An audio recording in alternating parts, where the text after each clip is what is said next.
WDAY presents The 2019 Minnesota Section 8AA Championship is brought to you by Essentia Health Orthopedics and Sports Medicine, Cass Clay, Barnesville EDA, Midwest Bank of Barnesville, Barnesville Grocery, Dean's Bulk Service of Barnesville, Valley Care and Rehab, Lakeland General Store, Chahinka Zoo of Wapaton, Lakes Area Co-op of Pelican Rapids.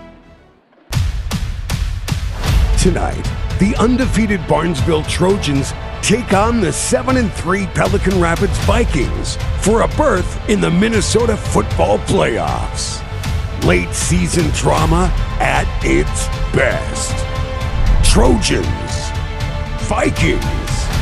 The Section 8AA Championship is next on the X.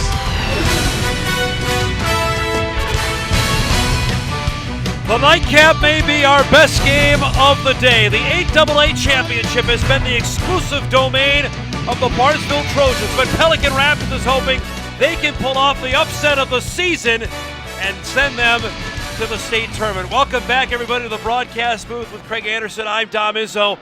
This has been Barnesville's game. Coach, they've owned this almost for the last decade. How does Pelican come in here tonight and try and pull off a massive upset? Well, it's called football, so you gotta line up and play the game. So everybody thinks that Barnesville's going to beat Pelican. You never know what happens. Fumbles, turnovers, changes. You never know what can happen. And again, you have to remember this is Pelican Rapids against Barnesville, rivals. So I think the biggest thing will be is if Mikhail Korf can do well. Look at our Lakeland General Store matchup page between these two teams. The offensive stats are off the charts for Barnesville. Look at the rushing, 345 yards a game. How does Pelican slow that down tonight? Can they?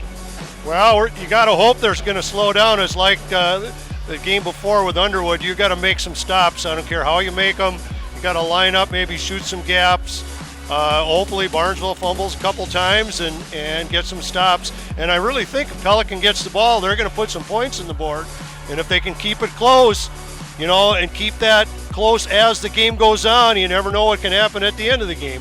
Let's look at our Dean's Bulk Service of Barnesville players to watch. We'll start with Pelican Rapids. And Logan Fahey might be a monster player in this game for Pelican. He's all over the field. Yeah, he's a good player. He can catch the ball. He's got 7 TDs, so they're going to try to get the ball in his hands, so we'll have to see how they get it to him.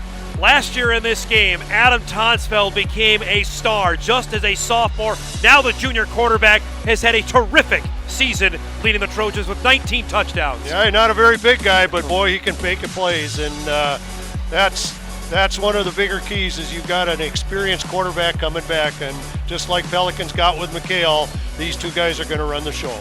Should be a great game tonight. The final game of the day at the Fargo Dome and a trip to the state tournament on the line. Pelican Rapids and Barnesville. We'll kick it off after this.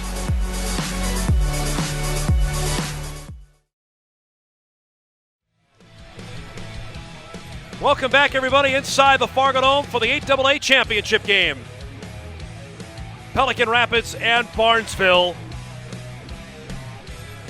Winner will get Osakis in the opening round of state. The Silver Streaks knocked off Pillager to win the 6AA championship earlier today here at the Dome. Barnesville in its traditional purple, Pelican in the white, and here we go for the 6A.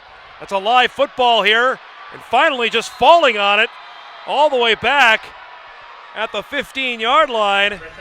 Hunter Anderson just fell on the ball, and that's where the Trojan offense will go to work. Let's meet the Barnesville offense, brought to you by Midwest Bank of Barnesville with Samuelson. Robin, who's a really good player, and he's just a freshman, with Ackerson, Morse, and Brady Kroll up front. The backs and receivers. We are to introduce you to Tonsfeld with Schiefert, Anderson, Wall, Zenzen, and Caden Zenzen up front. You'll hear those names a lot tonight. And this Barnesville offense, if you have not watched it before, this is a thing of beauty, how they work it. Tonsfeld keeps it on first down, and look at him go. Adam Tonsfeld on first down, still on his feet, past the midfield stripe, out of bounds at the 40-yard line. He explodes for 43 yards on the first play of the game to start things for Barnesville. Here's the Pelican defense with Sitzma, Hogrud, Weston Funk, and Hunter Williams up front. Johnson, Zeeble, and McNeil are the backers. And on the back end with Linus, Korf, Rutherford as well, as we look here at the run from Tonsfeld. It's similar to what Underwood ran with their quarterback following up the hole, only this time he got loose. 43 yards on the first play of the game. Now they'll stick it on the ground this time.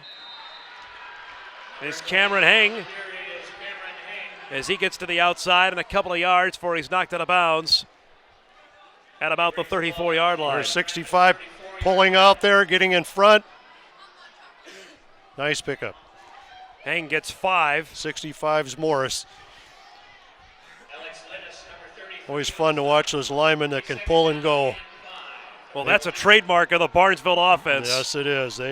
These guys come off the ball and they hit them. 2nd down and 5. Up the middle on this carry, as this one goes to Schiefert. Schiefert, just a little inside trap play. Again, it's tough to see so close right behind that quarterback that by the time he gets the ball, your linebackers are already get on blocks and they're tough to find them.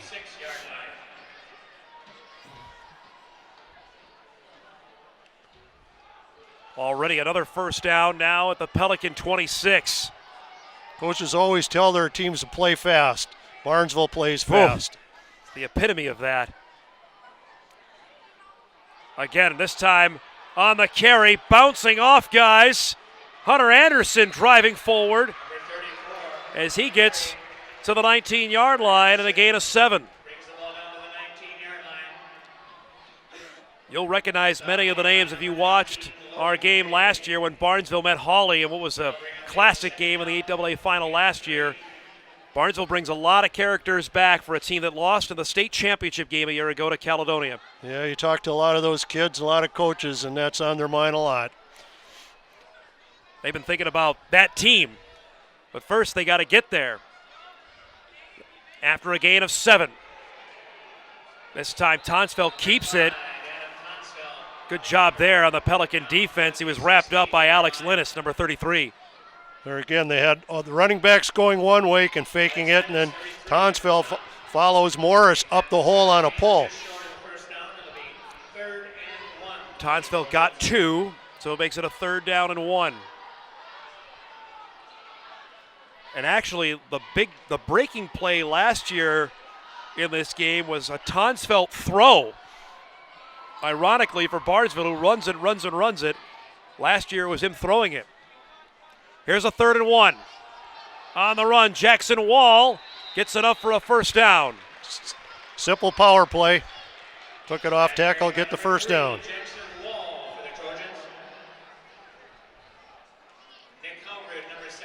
Hogrud comes in on the stop. I mean, you look at the resume here, Craig, of playing in this final. I mentioned off the top, Barnesville has played in the 8AA final 2012, 2013, 2015, 2016, 2017, 2018, 2019. Now, they have a nice home. They like this building. Yes, they do. Here's a first down and 10. Wall will get another carry. Makes a nice cut. Jackson Wall still on his feet and brought down at the 3-yard line. That's a gain of 10 and a Barnesville first down. It's one of the trademarks from Barnesville is to get that pitch out quick and then get after it. It came back many years ago and Brian Strand had his father-in-law, Andy McCarty, put some of this offense in. They're really good. We'll talk about it as the game goes along about this evolution that has happened where, as you well know, and we'll talk about it here after this next play, as it's a first down and goal to go for Barnesville from the 3. Tonsfeld will keep it and scores. Adam Tonsfeld, it's that easy for Barnesville. Less than 3 minutes, and they find the end zone. Little guy likes to carry the ball. Fake the dive, Faldo rests his guys up. We used to call that a dive keeper. fake the dive and just follow your running back straight up the hole and let the running back give you a hole to run through. And there was a hole there, that's for sure. When you were still at activities director at DGF, I remember talking to you about when the Heart of Lakes was changing up schools and some were moving around as they'll try the 2-point play and they'll get it as Tonsfeld runs it in and makes it an 8-0 Barnesville advantage. They were Agassiz Valley at the time. There was a co-op with Barnesville and Rothsay that they didn't have enough kids to play their own school. Yeah. Craig Samuelson was a coach at that time, and Rothsay was depleting in enrollment, so they went together and they bounced up into 2A with us. But what ultimately started happening is the Rothsay kids, because everything was in Barnesville, the Rothsay kids did not come over to play. So ultimately they let it go and they went their own ways. And now, and it's remarkable if you think about it now, 15 years ago, where Barnesville was not anywhere on the radar of high school football, as you well know. Yeah, we really, they weren't a real solid football team back then, but since Strand's come in here, he's built a really, really good program. Brian's dad, Dick, is a Hall of Famer in the State High School League. I believe that Southland Adams, and they won a state title quite a few years ago, so he's learned the ropes. Let's do some score updates from around the area. North Dakota 3A quarterfinal. Mandan leads Davies 10-9 as they play in the third. Cheyenne dominant tonight at home, up 28-0 over the Magi from Minot. Update from 8-4A. Rocori leads Detroit Lakes 14-6. Lakers unbeaten. Moorhead leading 7-0 on Bemidji as they play in the second in the 8-5A championship. In a final earlier, West Fargo, an upset. The 3 seed out of the East knocks off the 2 seed out of the West in Bismarck, 40-21. It's like the old CBS sports ticker. I like that. We went through the games.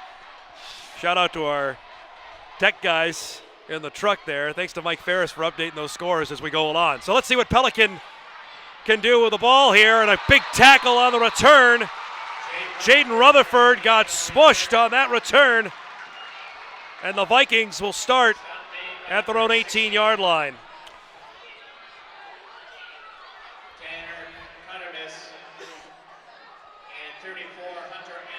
Anderson in on the tackle for Barnesville. So here are the Vikings in this game. They knocked off Frazee in the section semis to get here. First play of the game on offense as Korf keeps it. Let's introduce you now to the Pelican Rapids offense, brought to you by Midwest Bank of Barnesville. Sitzma, Hogrud, Johnson, Funk, and Isaac Olson are the big guys up front. The backs and receivers with Korf, Zeibel, Rutherford, McNeil, Hunter Williams, and we introduce you to Logan Fahey off the top with those 7 touchdown receptions for Pelican. There's a gain of 4 for Korf. Makes it a 2nd down and 6 from the 22. Not much happening there on that carry attempt. Brady Kroll, big number 74, in there on the stop for Barnesville. Let's introduce you to the Trojan defense. Speaking of Kroll with that tackle, Morris and Joey Mark up front. Schiefert, Robidoux, Zenzen, and Hunter Anderson are the backers. On the back end, Tonsfeld with Hang, Jackson Wall, and Noah Kraus. Number 80 is somebody you're going to want to watch tonight, folks. If you don't follow Minnesota high school football, this is one of the best players in the state. He's been nominated for Mr. Football, which goes to the best senior player in the state. And he just made that tackle on Korf. Hunter Zenzen, who's committed to play football at Iowa State University, comes up with this tackle there. That's him right there, and he has been a freak the last couple of years. He's a player. When you got a Division I football player out there, they show up generally. And it's not just Division I. We're talking Power 5. Yeah, that doesn't happen in this part of the world all that often. Not very often, no. He committed in April and offers Minnesota, North Dakota State. University of Iowa was in the mix, but he goes to play for Matt Campbell in Iowa State. But right now, what he wants. And that's a high snap over the punter's head. This is going to go out of the end zone for a safety. Just what Pelican Rapids didn't need to do. Give up a touchdown and now 3 and out and then get a safety. So already 10-0. Boy, that snap was just way too high for Liam Sitzma. And it turns into a safety out of the back of the end zone as Barnesville leads this game with 6:41 remaining in the first quarter of the 8AA Championship. Trojans up 10-0 on Pelican Rapids.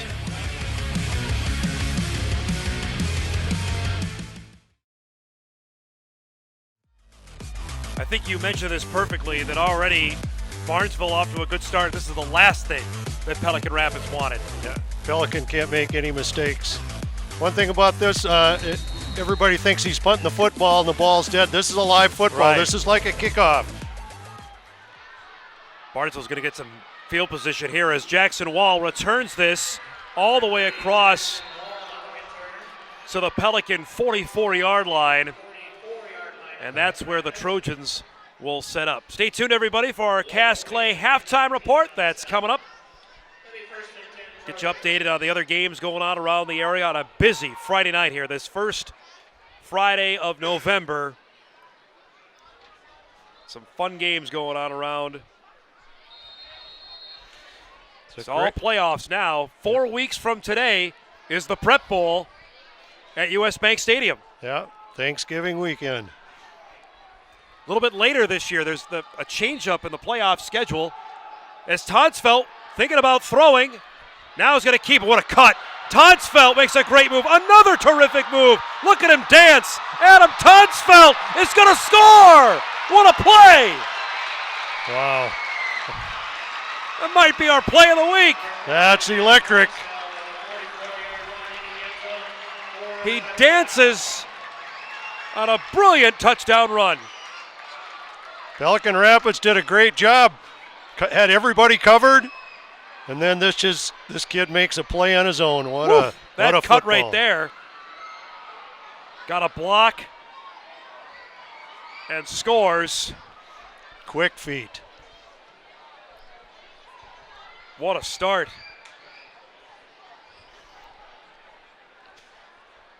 Barnesville's got to shift. Just if you take a look at their formation here, they got everybody to the right. Tonsville is little.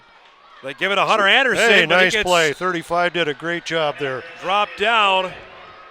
Zabel came through there. He cut through and made a nice play. Good job by him. So there's a positive for Pelican. Tonsfeld, I don't know if he's broken a sweat yet. Let's look at this run again. Let's see how many guys miss. Good block there. There's one. There's 2, 3. Good block nice block. Again. Man, that is tough to beat when you got a guy who's able to make men miss like that. As you look at our Chinkapazoo fan cam, good crowd here from Barnesville. As we mentioned, this has become the unofficial home for Barnesville. Over the last 7 years, they've played in this game. Good crowd from Pelican is here as well. We'll talk about this as the game goes on. Vikings are not that far removed from back-to-back winless seasons. Yeah. Not win a game for 2 straight years. Yeah, they had a tough roll of it. Dave's still over there coaching. Dave won a state title. He beat me down here in a section final. I went for 2 down the south end zone, and guess what? I didn't get it, and he went on and won a state title. So he's done a great job there running a solid football program, but you got to have some kids in the stable too. Well, and the thing is, and we'll talk about this as the game goes on, you talk about being the yo-yos of section alignment here. They'll try a little end around here with Rutherford. Gets out of bounds as Jaden Rutherford runs out of bounds at the 27-yard line. But they went from AA down to A for a couple years. Now they're back to AA. That's hard to get used to. Exactly, and you're trying to put a schedule together. Who are you going to play? And really what you want to do is develop the same similar teams you're going to play. Right. develop some rivalries and go on. Back when I was at Dilworth, our rivalries were Dilworth against Glendon Felton, great game. And then we came together, and then it became DGF against Hawley. Now they're starting to develop different ones. Perham's a big game for them now. So, it's fun to watch the rivalries develop. See if the Vikings can get going. Here was a quick 3-and-out for him, and not much that time for Korf, as he was trying to find some running room there on first down. As you look at Dave Haugen, the longtime coach. Anderson in on the tackle. That's kind of the wing T version of running option, where you're faking to the fullback, and then, of course, you read that inside tackle. If he comes down, you pull it and see what you can get off of that. And Korf's a really good athlete, so I've watched him play quarterback. He can play. He's a good player. 2nd down and 7. Thinking about throwing for the first time, waiting, goes downfield, intercepted. It's picked off, and guess who got it? Tonsfeld. He made a huge interception in this game last year. McHale probably didn't make a good decision. He was double covered down there. We know he's a good player, but two guys are sitting on top of him. That's tough. He was trying to get it to Rutherford, but the ball is intercepted. Great coverage. Well, again, back we were talking about, Pelican just can't make any mistakes, and there's 2 already. Yeah. Now you put yourself in a big-time hole here. A timeout taken by Brian Strand in Barnesville. 6.5 minutes into this opening quarter. Already 2 touchdowns and a safety have accounted for the 16 Barnesville points. Trojans have lost 1 game in the last 2 years. That 1 game was for the section championship last year. Well, when you get into that state title game and you get in there, you want to get back. And kids like and want that feeling again. And when you get it taken away and you think you got an opportunity, it sits with you for a whole year. So they've been waiting for this moment. This is just one goal in their climb, trying to get back. It's interesting how the end of last season went for them, Craig. They blitzed everybody, then lost a 1-point game to Hawley, then lost to Breckenridge, which another 1-point game. So they had 2 losses by 2 points going into the section tournament, and then they hit their stride after that. Won a couple games, won the game against Hawley to go to state, took care of Moose Lake Willow River, beat Minneapolis North at US Bank Stadium in a game where they thoroughly dominated, and that how good that program North, is. I believe North is number 1 now in 2A in Minnesota. And then lost to Caledonia in the championship game. They've been bridesmaids a couple times. They think they've got the talent to win it this year. Here's Hunter Anderson on first down, running hard out to the 43-yard line, and a gain of 8. It's good blocking up front. Watch the guys seal things off in a double team. They pulled the backside in. The other Zenzen in, and he came around and up the hole as a filler. So they're using your ends as well as for pullers. 7 minutes gone, first quarter. 16-0 update from North Dakota 3A. Davies is now taking the lead on Mandan, 12-10 as they play in the 4th. Good tackle there by Alex Linus as he brings down Cameron Heng. Linus had a couple of those open field tackles so far in this game for Pelican. Yeah, Pelican switched a little bit. They're in a 5 front with 4 linebackers, 2 secondary kids, so they're trying to stop the run. Nice tackle there. If you're Dave Haugen, what are you telling your guys here? Just the blitzkrieg has already started. Just how do you settle down? You just they're young kids on it. You take a look at their roster, and there's not very many seniors out there, so this is a new experience for just about every one of them. And that's what's really you got to do is just say calm down and get going. And don't be surprised if Dave probably calls a timeout and goes out there and talks to him. Schiefert This is the classic Barnesville offense where Well, who has the football? That's coming from Elk River, and Elk River, if you've ever watched him play, runs the same offense. And if you watch Tonsfeld and how he fakes the ball, watch every fake he makes because he sticks it in hard, then he pulls it out. And then the running backs are supposed to hide the ball when they don't have it, so they'll bend over too. So it's deception as well. Second down and 5. No deception here on the pitch. Nope. To the outside is Schiefert, and Schiefert's got plenty of running room at the 15, the 10, and a touchdown. Aaron Schiefert for a touchdown run of 49 yards. And it's 22-0, Barnesville in the opening quarter. Just a simple pitch to the outside. A lot of green grass in front. Here you go. Go get him. That is a Barnesville, Andy McCarty staple pitch play.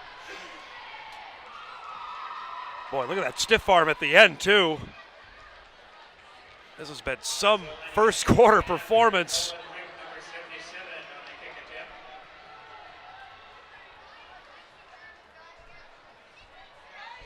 A rare kick attempt here from Barnesville. And that one, that's probably why they don't kick it all that often. It's no good. And the score will remain 22-0 here with 3:30 remaining in the opening quarter. It's funny sometimes when you watch teams, they're just great offensively and defensively, but when it comes to kicking and punting, they just don't have one. Not their cup of tea.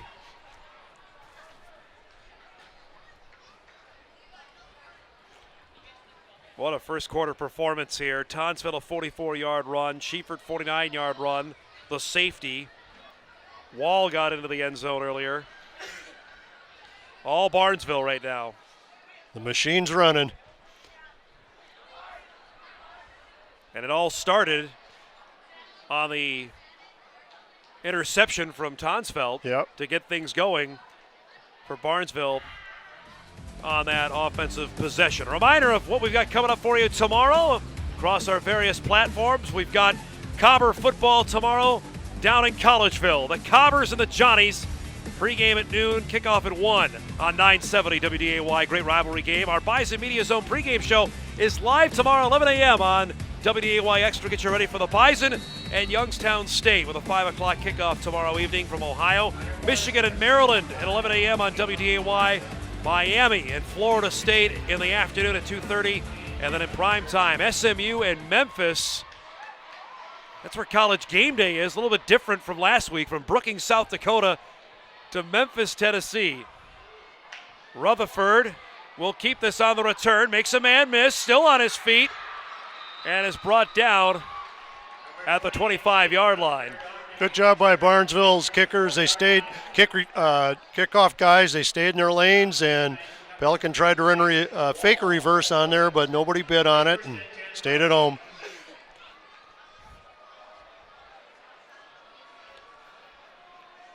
What Pelican needs now, even if they can't get points, is just hang on to the football and eat some clock. You know what they need? They need a first down. Yeah.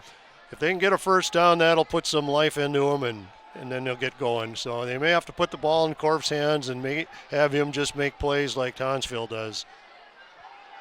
On a first down, Korf to throw. That one incomplete. Trying to go to the outside and hook up with Hunter Williams, but that one is incomplete. Now a second down and 10 is coming up. Well, they've tried to run the football and haven't had a lot of success with that. Also tried the long bomb, so now they came back with shorter passing. That's what probably might open up things up a little bit, is just hit the seam routes and those curls in between the linebackers. Second and 10. Korf tried to keep it himself, and Zenzen was right there to wrap him up. Hunter Zenzen read that one perfectly. He shut his block really well. Watch him come off the ball there. Like somebody comes over to try to block him, he just throws him away. And look at the Barnesville boys around the ball. He's going to play linebacker coach in college. What really, when you look at him, what outside obviously the physical attributes, well, what can make him a good college football player? Well, I think at the college level, especially that level, it's speed. So strength and speed. So he's going to have to work on both those things. But, he's just a young 18-year-old kid. Give him a couple years. I'm sure they'll redshirt him. And, his heart's big. He'll play. His dad and him were telling me about the recruiting process, which, we've heard about it from different schools, but when you get to that level, it's a whole other onslaught of email and phone calls and mail constantly coming to Barnesville over the last year. Korf under pressure, hit hard. Is that a fumble?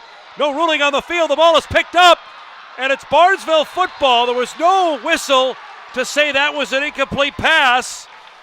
It looked like his arm was going forward, but maybe it was because he got hit from behind and the referees didn't call it. So this is not a reviewable thing because we don't have that.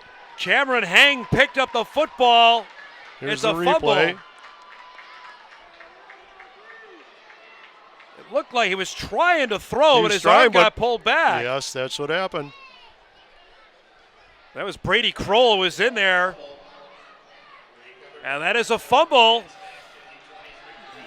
Picked up by Heng. And here's Barnesville again. So that's 2 turnovers already by Pelican. And now a penalty flag thrown before the ball is snapped.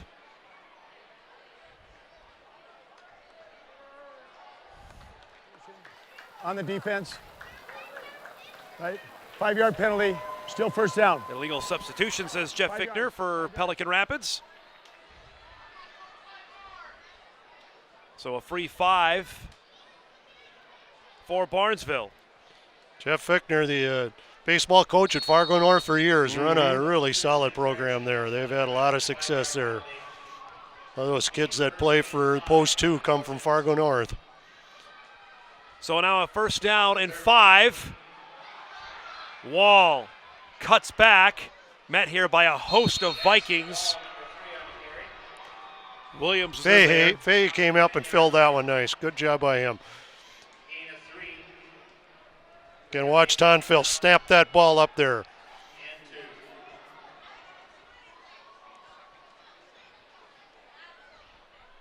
We're under 2 minutes remaining in this first quarter. Dominant start for Barnesville, 22-0. 3 touchdowns and a safety to start things in this one. On the keeper, Tonsfeld had it. Brought down at about the 7-yard line as he gets 3, and it'll be first down and goal to go. He lost it just for a second. That was Wall, lost it and got her back. Johnny Ziebel did a nice job. It was Tonsfeld. It was Tonsfeld. Yeah, you're right. It's Tonsfeld. It was Ziebel who stripped the ball. You could see he clapped his hands together. He was frustrated. He couldn't pick up the loose football. Pelican looking for anything to get some momentum going in its favor. First and goal. On the counter, into the end zone for a touchdown. Cameron Heng. And the route is on. It's 28-0 Barnesville. Nice job with the offensive line up front. Backside Robidoux, watch him come out, kick the end out. Good play. Robidoux we saw last year in this game, and he was just an 8th grader when he stood out. Now here as a freshman, having a heck of a season. Strands put in this extra point special here. You got all his guys here. Now we're running the sweep to the other way. As Tonsfeld will walk in for the 2-point conversion. And with 1:16 remaining in the first quarter, it is 30-0 already Barnesville. This is some kind of showing here, Craig. Well, as we talked from the beginning, you just can't make mistakes against a team at this caliber, and we've already seen 2 fumbles, an interception, and then a ball snapped over the punter's head. So that's a recipe to find yourself down 30-0. Absolutely. I mean, there's nobody to block. Yep. Tonsfeld's had a heck of a first quarter. That touchdown run, that'll be replayed all season long. I mean, that was something else. He's lightning in a bottle, that kid. I think he's a point guard on their basketball team. He's really good in that sport, too. If you missed it earlier, this was the 44-yard run to glory for Tonsfeld. And for a coach, the best thing is the block at the end. Watch the block at the end, right there. Yeah, from Jackson Wall. Yep.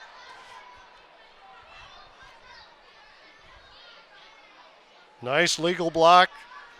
Shoulder pads to the body. No helmet to the body. That's exactly what you want to have them block. Well, Pelican knew exactly what they were going to get themselves into here tonight, and they knew what you said off the top. They were going to have to play nearly perfect football to stay in this game, let alone win it. Yeah, physically up front, they're not even close to what Barnesville can give them, so they have to play everything right. On the return, out of bounds. They'll mark him out at the 34-yard line. That's a good return, good start for Pelican. Now they just have to, again, let's get a first down.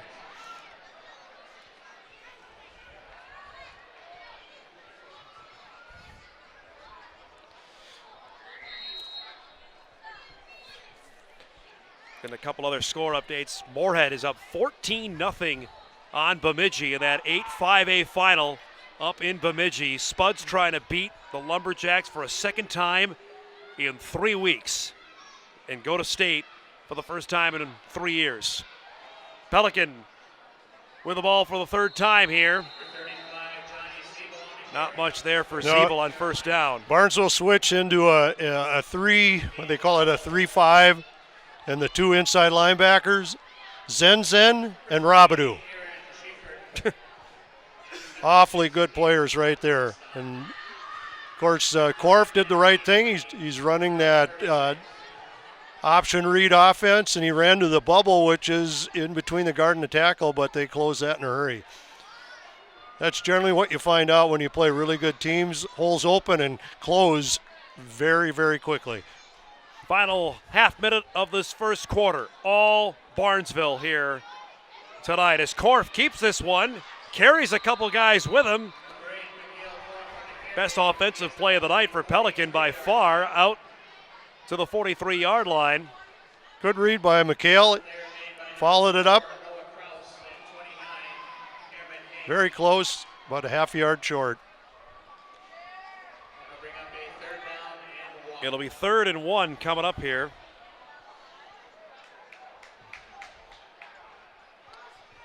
So we're down to the final 18 seconds. It looks like they're going to let the clock run out. Probably a good thing.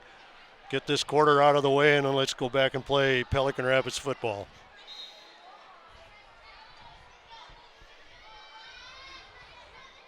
So reset the play clock here.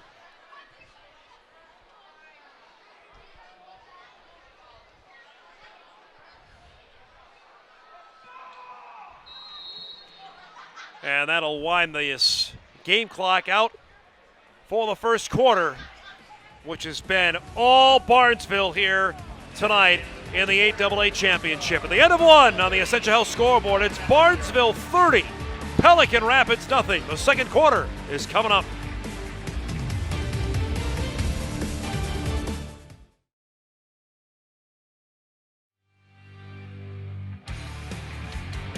Back inside Gate City Bank Field of the Fargo Dome, ready for the start of the second quarter of this 8AA championship on Section Final Friday night. Update from over in North Dakota. Mandan just added the extra point, so it is a 17-12 Mandan lead over Davies in the fourth. Braves looking to go on the road and win. On a third down and short, Korf needed a yard, maybe half a yard, to get Pelican's first down of the game, and he barely got it. There you go. We got a first down. That's a positive. Now let's keep her going.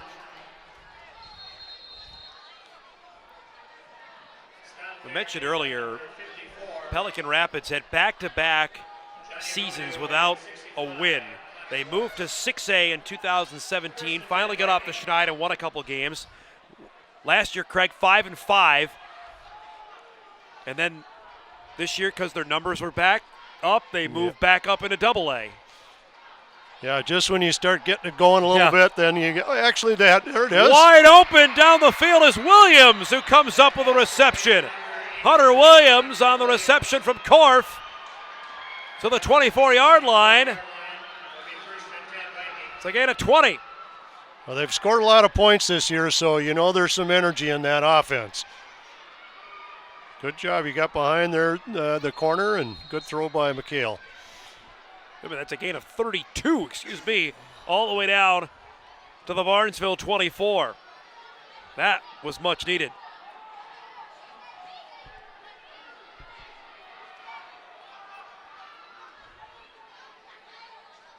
On a first down play, Rutherford makes a nice cut back, then hauled down as he gets to the 12-yard line. Little counter to the outside. Got the end hooked. Rutherford, he's got good feet. He can run.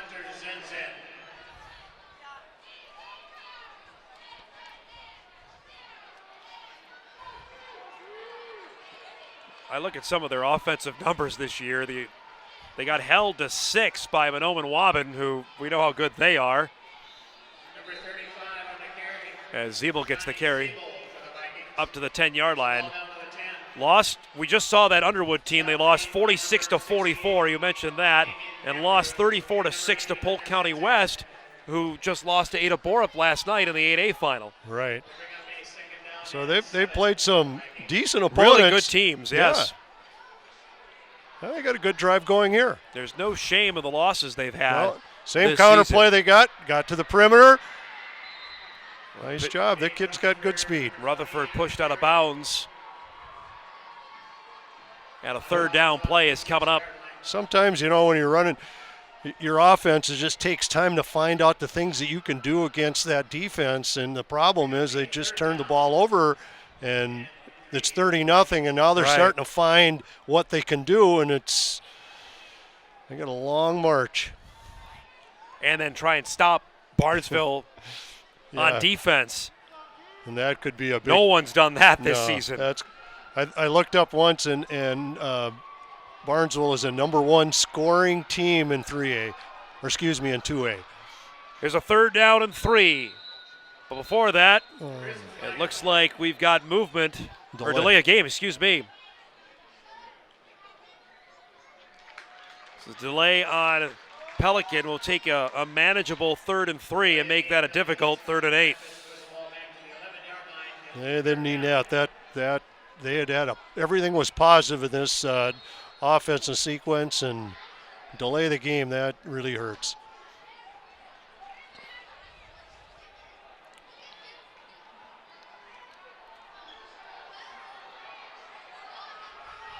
So 3rd down and 8. Korf, little bootleg, incomplete. Trying to hit Fahey. And it'll be 4th down coming up. For many years, Pelican Rapids always had a kicker. Matter of fact, I think the one of the kickers kicked at Concordia, and the other one, the brother, is now kicking at Moritz Day. But doesn't look like they're going to do that. Now you need touchdowns now. Yeah. And you can still get a 1st down here without scoring. It's a 4th down. You got man on the outside on Williams out there. Let's see if he goes that way. Korf rolling. Waiting over the middle, incomplete. Was trying to hit Carson McNeil in the back of the end zone, but the ball falls incomplete, and the Trojans will get the ball after Pelican turns it over on downs. And good coverage by Barnesville. They did get outside the perimeter, but there's Mr. Tonsfeld making a stop.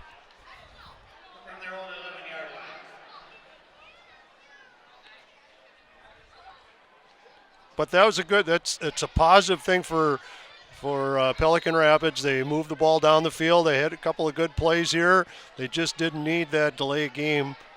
Yeah, that killed them there. That was a killer for them. So the Trojans take over at their own 11, up 30-0. Tonsfeld wants to throw. Got a man wide open. Caught. Hauled in that time by Caden Zenzen. All the way down to the 45-yard line. Boy, was he wide open. Tonsfeld took a monster hit, too. Zabel hammered him right there. Right nice there. stick. Still got the ball out to Zenzen. That's just a defensive laugh by your corner watching that offensive end there. If he releases, you got to run with him. You got to have pass first on your mind. But that goes for 45 yards. Big play. Gets him out of the hole. Yeah, in one play. And Barnesville says, hey, we can do more than just run the ball. As Tonsfeld wants to throw again, and again open. This time it's Hunter Zenzen. The big fellow will rumble for a touchdown.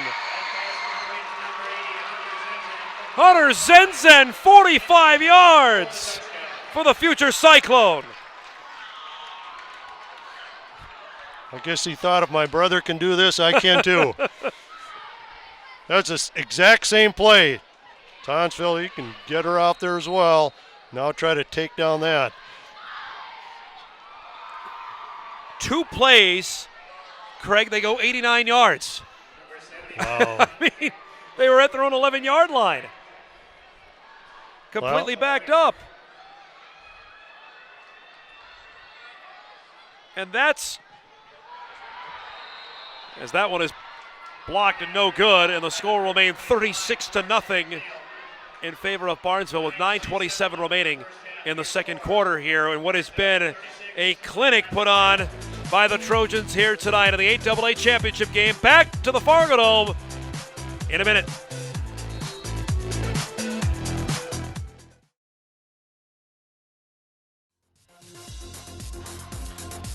Back inside Gate City Bank Field on Minnesota Section Championship Friday, and it has been all Barnesville here tonight. A reminder to stay tuned for our Cass Clay halftime report. Trojans lead Pelican Rapids 36-0. The last touchdown coming on a 45-yard pass from Adam Tonsfeld to Hunter Zenzen. Update from South Fargo. Davies on a Ty Satter touchdown has just taken the lead on Mandan, 19-16 with 2.5 remaining in the fourth quarter. The winner of that game likely to get Bismarck Century. It's a final in West Fargo. Cheyenne advances with a 42-7 win over Minot, which means the Mustangs and the Packers will play next Friday night in the state semifinals. How about that? That's going to be one of the bigger nights in West Fargo. As Korf returns this, knocked out of bounds at about the 26-yard line. Let's go back, Craig, and look at that touchdown. I was just mentioning before the play that Barnesville says, hey, we're more than a running team. We can throw it too. Absolutely. 2 plays, and both Zenzen kids got free and running into that outside flat area, and 2 touchdowns. 2 plays, 89 yards. It's kind of, when you have that kind of offensive firepower, I don't know what you do to stop it. Well, they haven't, so and one time I had a coach and he said, you know, the guys out there aren't doing very well. I said, look down the bench and pick another guy, and he says, I don't know if they're any better out there. I said, we got to play with what we got. So they just have to suck it up and play. Pelicans got to find, just to get some, they had a little bit of offensive mojo going there, and they got stopped at the 11-yard line. There's a good play. Right away as they go to Rutherford on first down as he bursts through for 8 yards. As he gets out to the 49-yard line. Stop made by number 5, Adam Tonsfeld, and number 34, Hunter Anderson. Barnesville thought there was a fumble on there. The ball was down.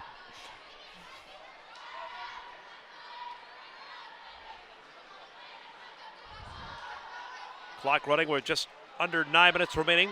Second quarter. Barnesville 36, Pelican Rapids nothing in the 8AA championship game. On the pitch, Rutherford trying to dive forward there, and he's got a first down to the Barnesville 48-yard line as he picks up 3. Little high back toss play, pull the back, guard and tackle, and get out there in space and got the first down. He almost dropped that there, Craig. I don't know if you saw it. He had a little trouble there catching that toss, but he got it. Well, it was a couple plays before that, same thing happened. Yeah.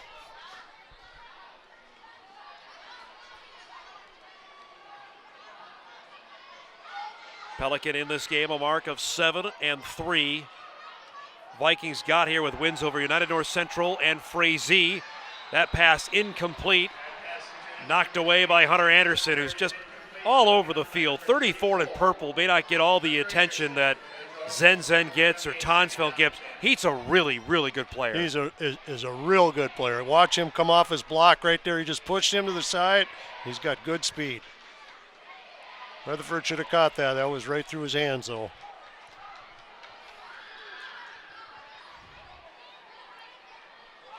Now Pelicans back behind the 6, 2nd and 10. You just can't afford that. 2nd and 10 from the 48. Rutherford to the outside. Penalty flag thrown as he cuts back up the field. So he was brought down to the 44-yard line, maybe the 43, but Stop made there. we'll see what the penalty flag Looks was. like we got holding on Pelican Rapids on the outside. I think the tackle grabbed the offensive tackle or the defensive tackle for Barnesville. There is a flag on the play. And that's exactly what it was. So I'll back up the Vikings here. Let's get another look at this. And there you saw it right there. 79 on Morris.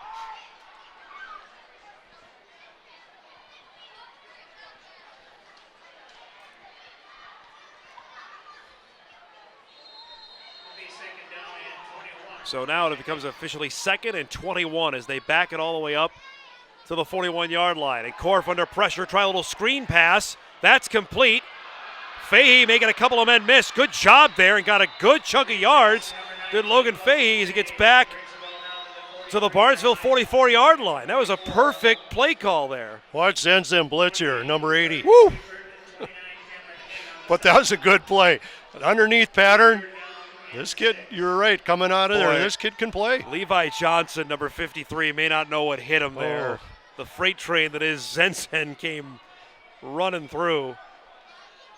That was a good eye there, Coach. I didn't see that. Holy cow. Well, Barnesville came with double A gap blitz by their linebackers, and this kid had to block him. They picked up 15, though, Yep. so it makes it a 3rd down and 6. Here comes in And another they're blitz. coming again. Korf dumps it off. That's complete. Hauled in by Zeeble. That was a heck of a play by Korf. He just made something out of nothing. And now a 4th down is coming up.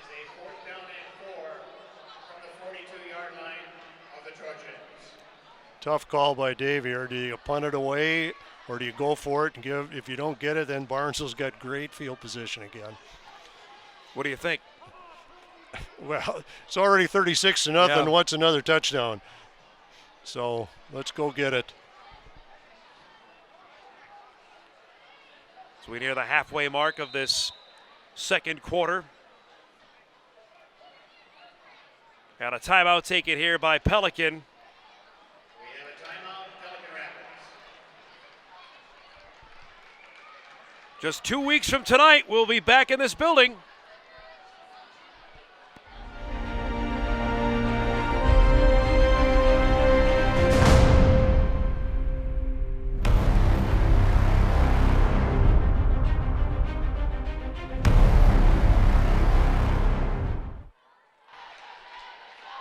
Two weeks from now, Dakota Bowl 27. We look forward to that. We're finding out the teams that will get there. In 3A, we'll be down to the Final Four. The rest of North Dakota plays tomorrow. And what's a great sports Saturday is we'll cut the field from 8 to 4 in 9-man Class A and 2A. Opportunity for some repeat champs. Others will have new champions. We will have a new champion in 3A football. That's confirmed after Bismarck lost tonight. So the Demons' reign is over. Bismarck Century has been the team, though, in 3A this entire fall.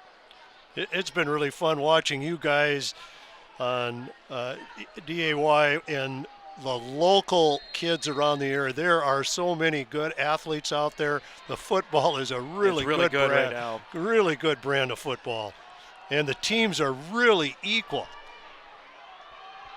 We look forward to bringing that to you 2 weeks from today for Dakota Bowl 27. Here's a fourth down play. Korf under pressure, trying to run for that first down. He needed to get to the 38. He did not, as he's brought down to the 42-yard line. And for the second consecutive series, Pelican will turn it over on downs. And the guy you just talked about a couple minutes ago, Mr. Kroll, made the play. He's a tough kid. Yeah, 74's been all over it tonight. Brady Kroll in on the stop. And then Zen just happens to be around too.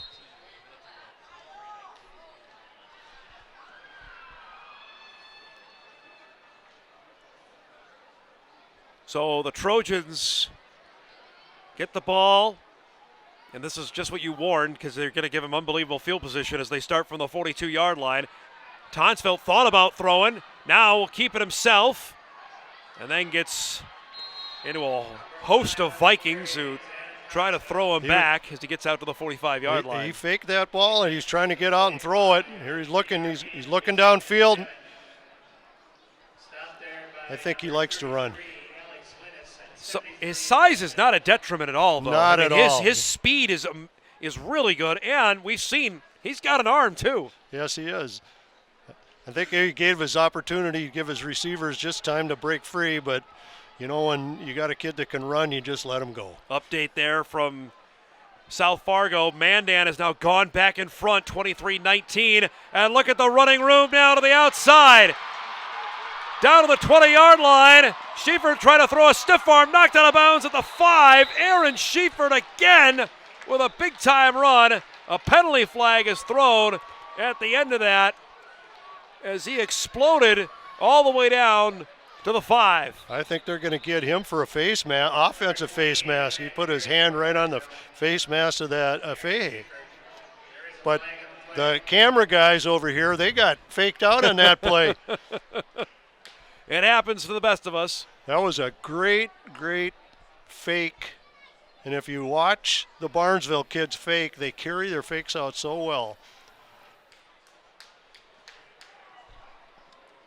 Here it is. You can watch him put his hand right there. Yep. And hung on.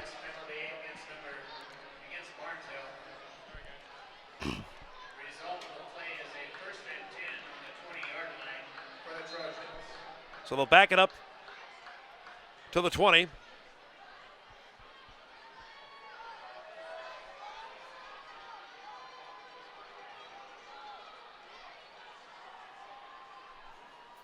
There's still some conversation here about where the ball should be.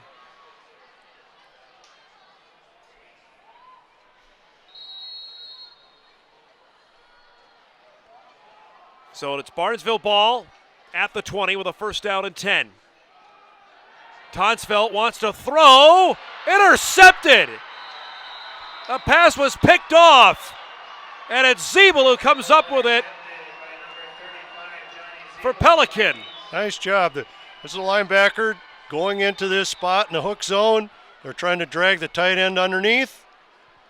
Nice It's a play. good play. Stuck his hands up at the right time. That ball caught him. Nice play by him.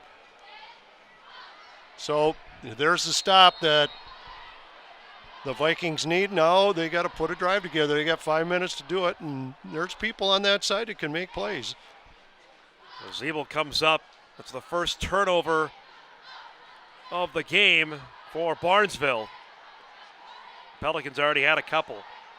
Last two drives have been stopped on downs. They'll go to work from their own 14-yard line. That was an off tackle, just straight They used to call that an old Valpo play. That was when Al Siegley was coaching at Pelican Rapids. We'll go Valpo left, and kind of the same play. Lead your fullback up the play, kick out the end, and see if you can get yards. Gain of 3, it'll be 2nd and 7. Picked up 3. It'll be a 2nd down and 7. Update from Bemidji. The Lumberjacks are on the board. Late third quarter, Moorhead 14, Bemidji 6 in the 8-5A final. Nobody home there. Miscommunication on that pass play as Korf was trying to hook up with Fahey, was running a go route there, and looked like Korf was trying to go on an out route. Fahey was running a go route, and I think he thought he was going to run an out. And that'll make a 3rd down and 7 for Pelican Rapids. Down 36-0. Trojans exploded for 30 first quarter points, which has become kind of the status quo, unfortunately, for opponents of them this season, where they have hopped on teams and have not let off the gas. Not much running room that time. The ball is fumbled and picked up. Anderson stripped away from him and out of bounds at the 2-yard line. Ball came loose, recovered by number 34. Wow. Hunter Anderson. And it's Barnesville football. Let's get a closer look here at what happened. Tough to tell. Nice play, get up the hole. McNeil. He pulled it right away from him. Wow, that's a fabulous play, is right. Hunter Anderson does it again. Then it was stripped away from him at the 2-yard line. And Fahey stripped it from him. Oh, yeah. Wow, he just pulled it right away from him. We mentioned it earlier about number 34, that he kind of the unheralded guy, but he does a little bit of everything. From the Pelican Rapids 2-yard line. So here are the Trojans. After they turned it over, they force a turnover and are right on the Vikings' doorstep with a 1st down and goal to go from the 2. And we've got movement here. Zeeble was almost into the Barnesville backfield. And that's offsides on Pelican. Yeah, Barnesville had 34 Anderson going in motion, and Pelican Rapids linebackers coming on a blitz. When they seen motion, they were coming. Half the distance to the goal. 1st and goal from the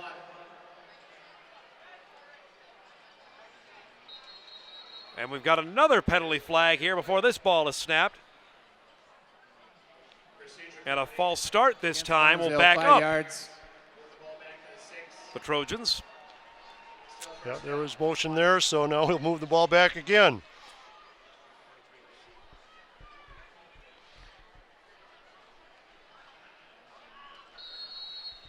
A little frustration by coaches when things have been going perfect and all of a sudden now things have gone a little lapse the wrong way.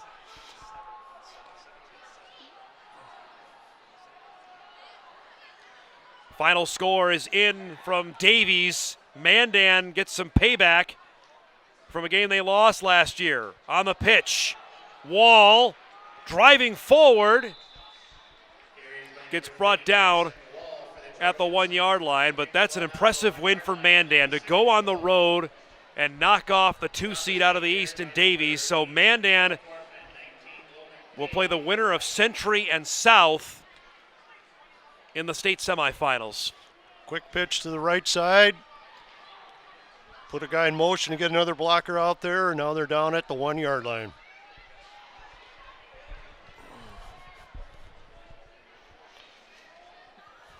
Fun night trying to figure out everything going on as Wall walks into the end zone for a touchdown. And Barnesville now leads 42-0 with 3:36 remaining in the first half. Great blocking up front. There's a double team, and they took the tackle about 5 yards back.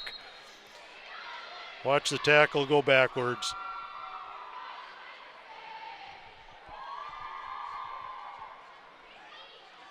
It hasn't been perfect for Barnesville, but it's been pretty close. Here's the one stickler right here. You know, the worst trouble is these extra points can be big when you're playing against really good teams. And when you're in a tight game. Yes. This one is no good, short on the kick attempt. So the score will remain 42-0 in favor of Barnesville here with 3:36 remaining in the first half. As we get another look here at the touchdown run from Jackson Wall. That's big Nolan Rick, 77, that's attempting the kicks there the last couple drives for the Trojans. I look at their scores this year, Craig. Closest one was to start the season at Ada Borup, which we thought entertaining game there. 2 Division I recruits in that game. Mason Miller, who's going to play football at North Dakota State, and obviously Zen. That was a 13-point Barnesville win. After that, they won by 38, by 30, 57, 48, 24, 44, 40, 40, and 48. I mean, that's as dominant as you can say it. That's awfully good football, yeah, and they're proving that tonight. And the other thing you're looking at is Ada Borup. Ada Borup Yes. stuck right with them, so guess what? Underwood's got to play Ada Yeah, Borup. That is going to be one really good football game. That game will be over at Jim Goda Stadium next Saturday in the opening round of the state tournament. As our Cass Clay halftime report is coming up. For those that missed earlier, congratulations to the Underwood Rockets, heading to state for the first time as a Class A school. So they knocked off Breckenridge 44-18 to win the 6A championship. But this year, how the sections have rotated, and they do this every year, that Section 6 will play Section 8 this year. Right. So we get to see the potential games here at the Fargo Dome because Section 6 and Section 8 play their title games here. Yeah, generally what happens if they'll take like Section 1, 2, 3, and 4, and then 5, 6, 7, and 8, and they put them in brackets, and then they move them around in between that, and then they play home and home through that for 2 years, and then it changes. Kickoff return here by the Vikings. Returned by Korf. And a late penalty flag is thrown at the 20-yard line. You prefer that, or you prefer if they were just to seed it? Because this year it works out, unfortunately, at least in my opinion, where Barnesville would play Caledonia, but in the state semifinals, not in the state championship game. Right. Yeah, I think so. The biggest thing is Minnesota, the travel part. Right. If Barnesville was going to play Caledonia, then where are they going to play? And then you're shipping them around and about. But, one year we played Norwood Young America at Moorhead State. Norwood came 4 hours to play us in the first round. So that was back when kind of rotated things around a little bit. So, yeah, I think when you're trying to build a playoff, you always want the best teams at the end anyway. Correct. That's what you want. So we'll probably could see Barnesville and Caledonia play again. On a first down run, Zeeble tried to spin out of that. Gets a couple of yards out to about the 13 before he's brought down.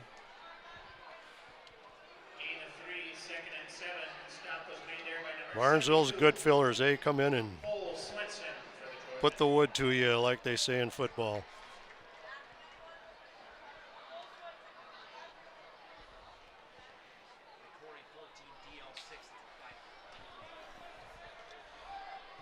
Under 3 minutes remaining, first half. 42-0, Barnesville with the lead. Pelican with the ball on a second down and 7. Going to work from its own 13-yard line. Korf kept this one himself. Tries to slither his way forward. Gets a couple of yards out to about the 15-yard line. It'll be 3rd and 4 coming up.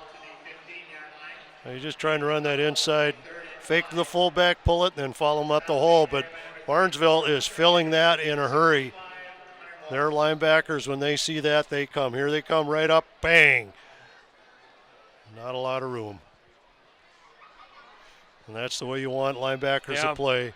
You come, I come, you go, I go. That's kind of the theory behind playing linebacker. Korf under pressure, brought down, Kroll again. Brady Kroll having some kind of first half. Great half. Got through, and Korf wasn't going anywhere. No time to throw. He's been on him every time they throw. Timeout taken here by Barnesville. There's a final score in from Alexandria. Craig Ricori ends Detroit Lake's season again. The Lakers knocked off 14-6 is the final. DL was unbeaten going into that game, and their season ends in the section championship at 8-4A. DL had a really good football team. I had an opportunity to watch them play against DGF. Yes. But the one difference between that game and Ricori is Thompson got hurt at Fergus Falls and blew his knee out, and they didn't have your home run hitter, and I'm sure he would have made a big difference in the game against Ricori. I mean, but he is a special talent. You saw him obviously first close when we did the game a few weeks ago. You and Zach did that game. I mean, he just first play of the second half, he exploded, and DL never looked back in that game with DGF. Exactly. I mean, when he breaks free, there's very, very few people that can knock him down. Disappointing, too, because he's a state champion wrestler, and he's going to be out for the wrestling season, which two-time state champion wrestling. That's tough to see on that front. But Ricori will play on. Spartans, and that one goes over the head again on the punt.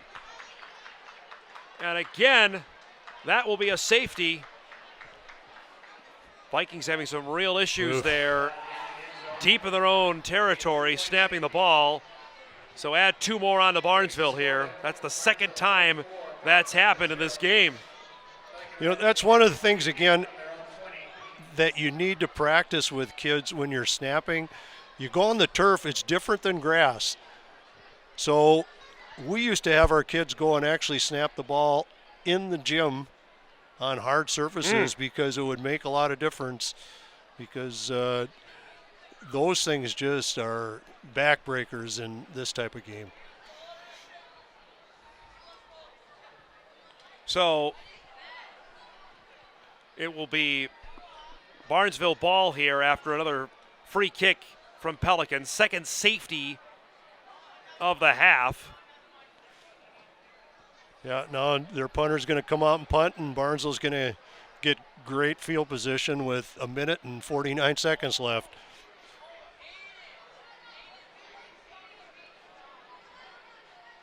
And I'm sure they're not going to take the gas off the throttle. They're going to keep going.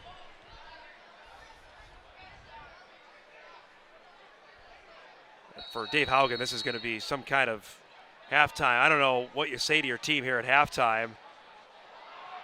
Short kick here will be fielded by Hunter Anderson, and Hunter Anderson is taking off at the 30 and brought down at the 18-yard line. That's the wrong guy to kick the ball to. Yeah.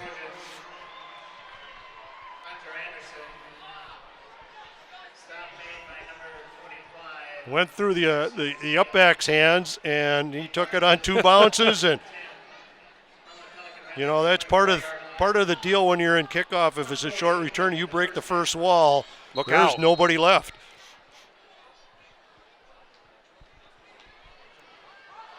Well, 1:40 remaining. Barnesville has 1 timeout. Interesting what Brian does here now. If he's going to throw the football, maybe run some things they haven't, that they need to work on. A lot of times it's tough when you have a 44-0 lead. Then you just go back and run base patterns. But sometimes you need to work on things that you're going to probably do going into the next games, because the kids got to adapt to those kind of plays. So you got to sometimes put the throttle down and keep going so the kids get used to those type of plays. Otherwise, they'll get complacent and you don't do them, and then they can't do the right thing. Look at our Chanka Bazoo fan cam. Great crowd as always is here from Barnesville. They are packed in tonight. They're hoping to celebrate in a couple hours' time. Another trip to the state tournament, which They have done that many a time out of this building. Now, one thing about Barnesville and what's happened with Strand and what he's done, not only have the kids bought into the program, the town has. And football is a big thing there. It really has. It's yes, really become something. It's really remarkable, as we were talking about off the top of the show here, that this has completely changed the city over the last decade. Absolutely, and it's a little double reverse here, and Hunter Anderson is in wide open territory for a touchdown.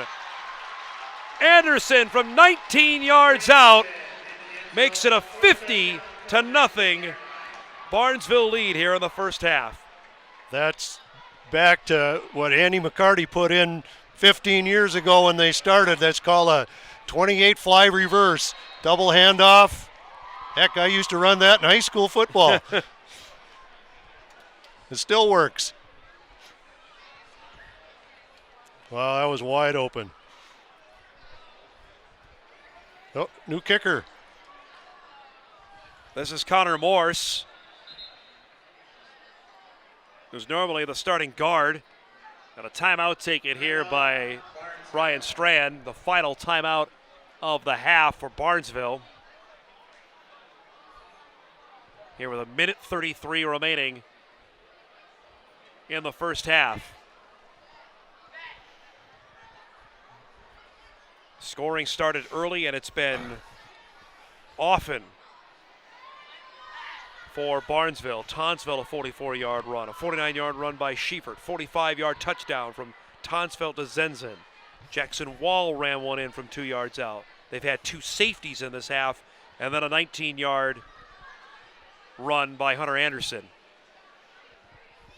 A lot of smiles, even from Brian Strand. He doesn't smile a lot, but got good reason to right now with his team getting half 100 here in the first half.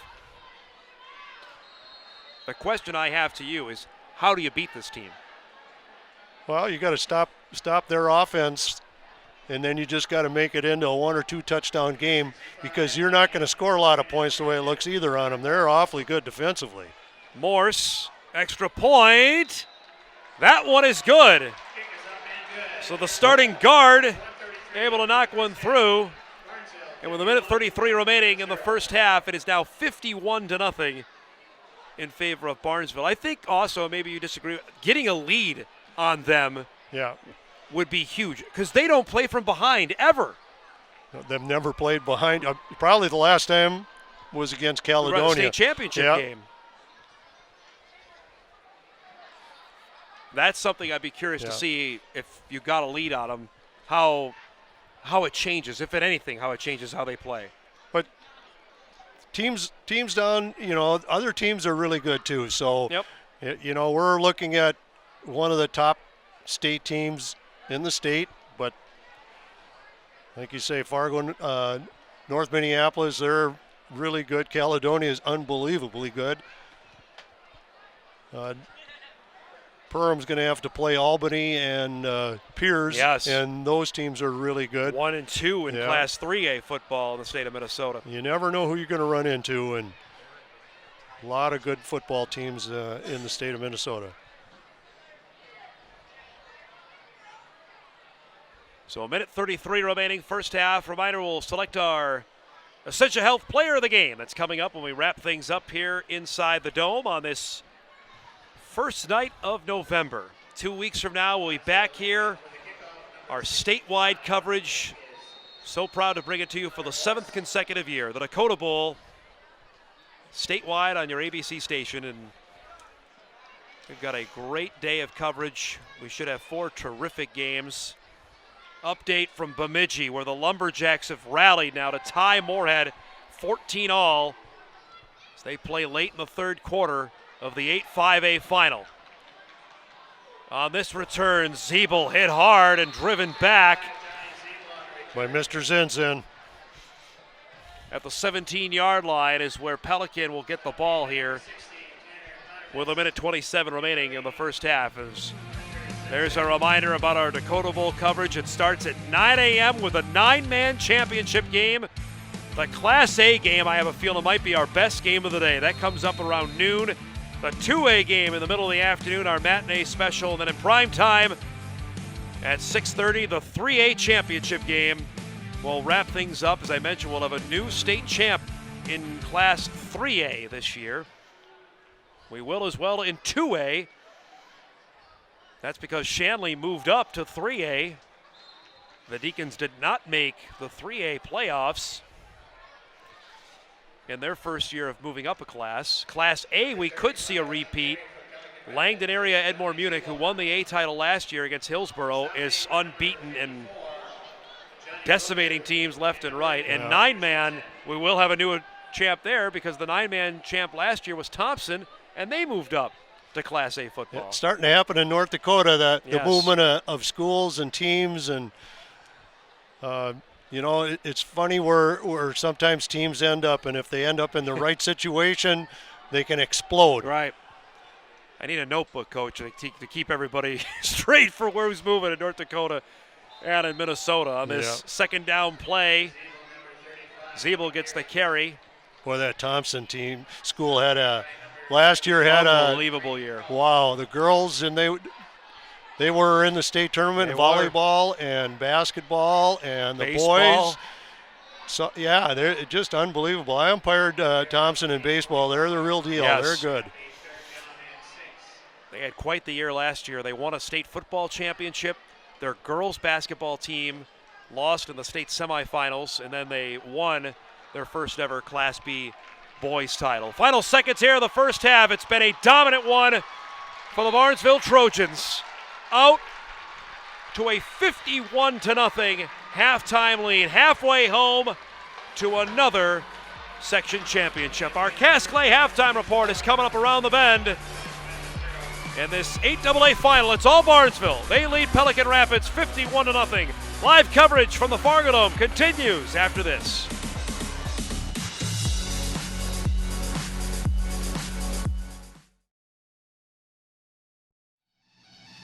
This is the Cass Clay halftime report. Back live here inside the Fargo Dome in the 8AA championship game where Barnesville leads Pelican Rapids 51-0 is the score. Trojans halfway home to a section championship. My pleasure to be joined by Pelican Rapids AD Derek Nelson. I know this is not the interview you want to be doing here at halftime. This is an impressive Barnesville team that you're seeing here tonight. Yeah, they are. And sometimes you just got to tip your hat to the other team, and they're bigger, stronger, better than you that night and that year. And right now, Barnesville is kind of the cream of the crop, not only in our section, but they're one of the best teams in state of Minnesota in our class. So we expect them to go on and do well in the state tournament. I want to talk about what's happened with football over the last couple of years. I mentioned at the start of the broadcast, you're not that far removed from not winning any games, back-to-back seasons of no wins. What has happened now where more kids come out and now you guys are having success? You're playing in the section championship game. Yeah, it wasn't that many years ago where we forfeited a playoff game because we didn't have enough healthy bodies. When we had a couple classes of smaller groups of kids that played football, we got bigger classes coming up, and we've got good numbers in our junior high.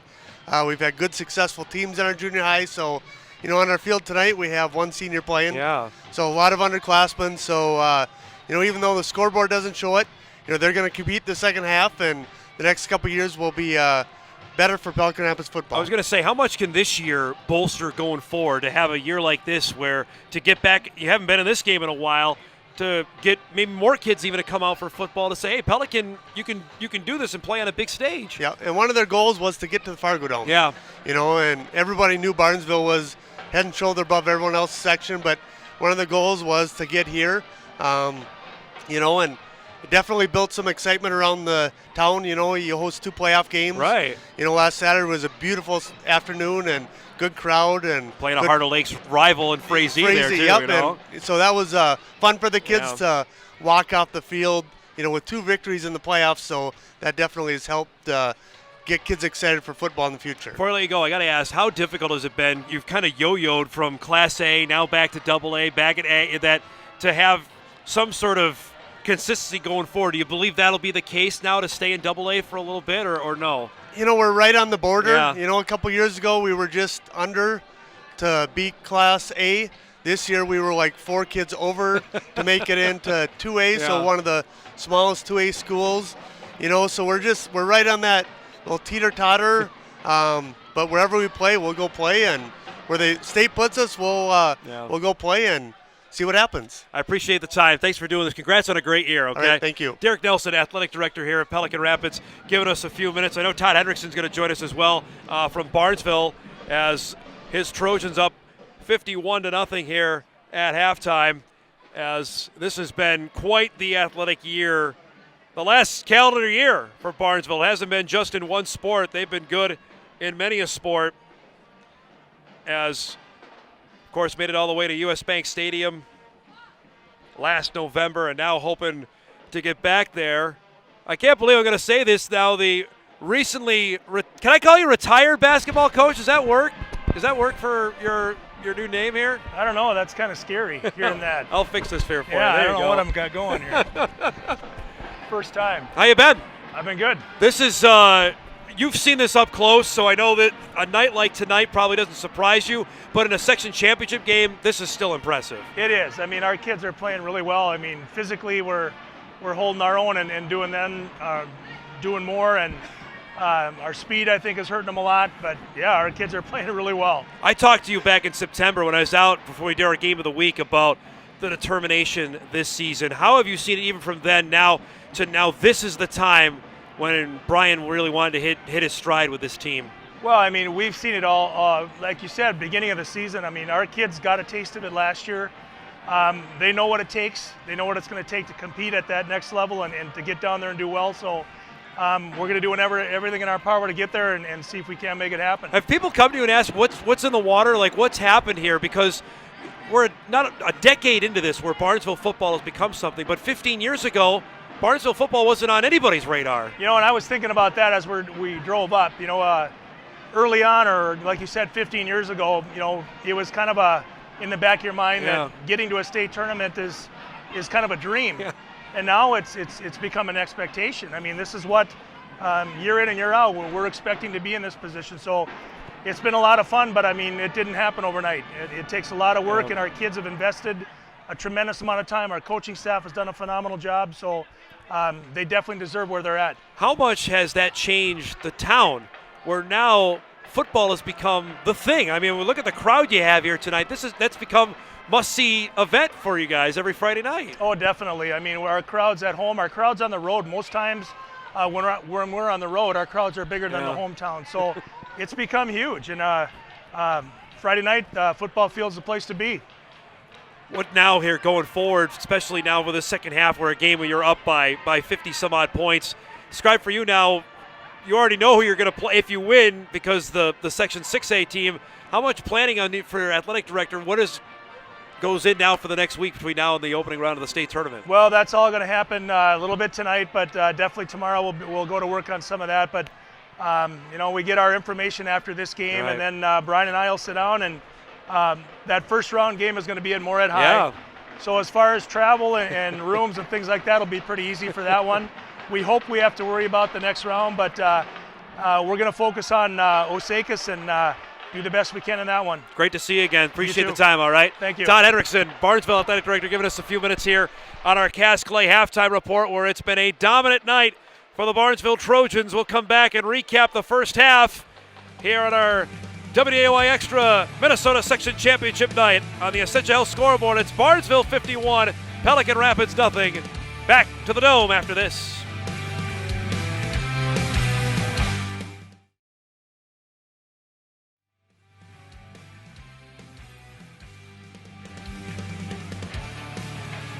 Back here at the Fargo Dome, look at the first half highlights here. Craig Anderson, there are plenty to show.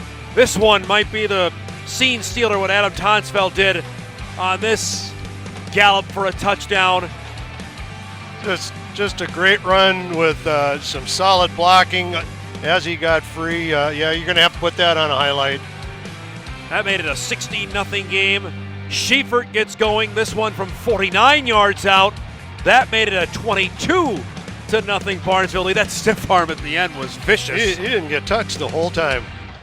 Then they go on the ground here on this run into the end zone.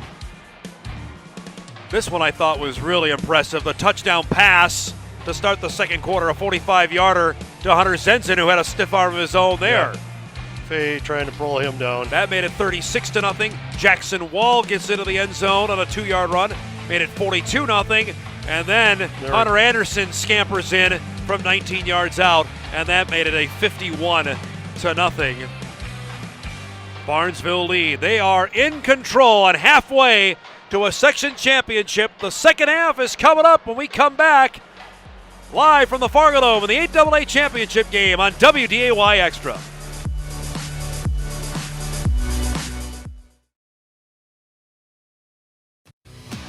You've been watching the Cass Clay Halftime Report. Back inside Gate City Bank Field of the Fargo Dome. Warm-ups going on as we get ready for the start of the second half of the 8AA championship. Let's go through the scores of the night. Bismarck Century leads Fargo South in the North Dakota 3A quarterfinals 24-7. That game in the third quarter. How about this score up in Bemidji? Moorhead with a late field goal now leads the Lumberjacks 17-14. A minute to go in the fourth quarter. Moorhead trying to go to state for the first time since 2016 and give Bemidji 2 losses in 3 weeks, both to the Spuds. That would be some kind of win. Final from Fargo Davies. Mandan goes on the road. Only road team to win in North Dakota 3A football. Well, that's actually not true. West Fargo won today's. Mandan won 23-19, so the Braves will move on. Speaking of the Devil, there is West Fargo. They won earlier today, 40-21 over Bismarck. The 3 seed out of the East knocks off the defending champions in North Dakota 3A football. They'll get Cheyenne as the Mustangs throttled Minot 42-7. So Cheyenne and West Fargo will play in a North Dakota 3A state semifinal. Detroit Lakes' perfect season is over. The Lakers lose to Ricori in the 8-4A final tonight. 14-6 was the final score in that game. And, of course, earlier tonight here, Underwood knocked off Breckenridge 44-18 to give the Rockets their first ever Class A section championship and a 4th trip to state in the last 7 years. That's pretty good lineage they got going in that program. Yeah, Detroit Lakes is a powerhouse, and it happened a long time ago when Rick Mackey showed up there and put in a program pretty similar to what Brian Strand here has done at Barnesville. And like I told you before, is when the community and the school buy into the program, you can go a long ways, and those 2 coaches have shown how it's done. Just was informed, Coach, that both coaches have agreed to a running clock here in the second half. You know, that's Minnesota State rules that both coaches have to agree to that. Otherwise, the running clock would go just for the start of the fourth quarter with a 35-point advantage. That is correct. You can, with both of them agreeing, you can shorten it up starting in the third quarter. But it's automatic in the fourth by rule. So Pelican will get the ball to start here.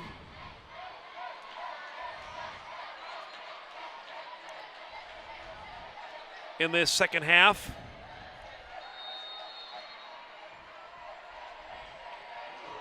Morse doing the kicking here as he did to end the first half. Picked up by Zeeble. Bouncing off a guy and gets brought down at the 23-yard line, and that's where Pelican will start in the second half. So now we're starting out, and really what Pelican has to do is just wipe out the score and say we're starting over 0-0 and let's go play football the way we're going to start the game. So hopefully they can get some positive things going forward on their opening drive. Stay tuned, everyone, for our Valley Care and Rehab play of the game. That's coming up when we wrap things up here.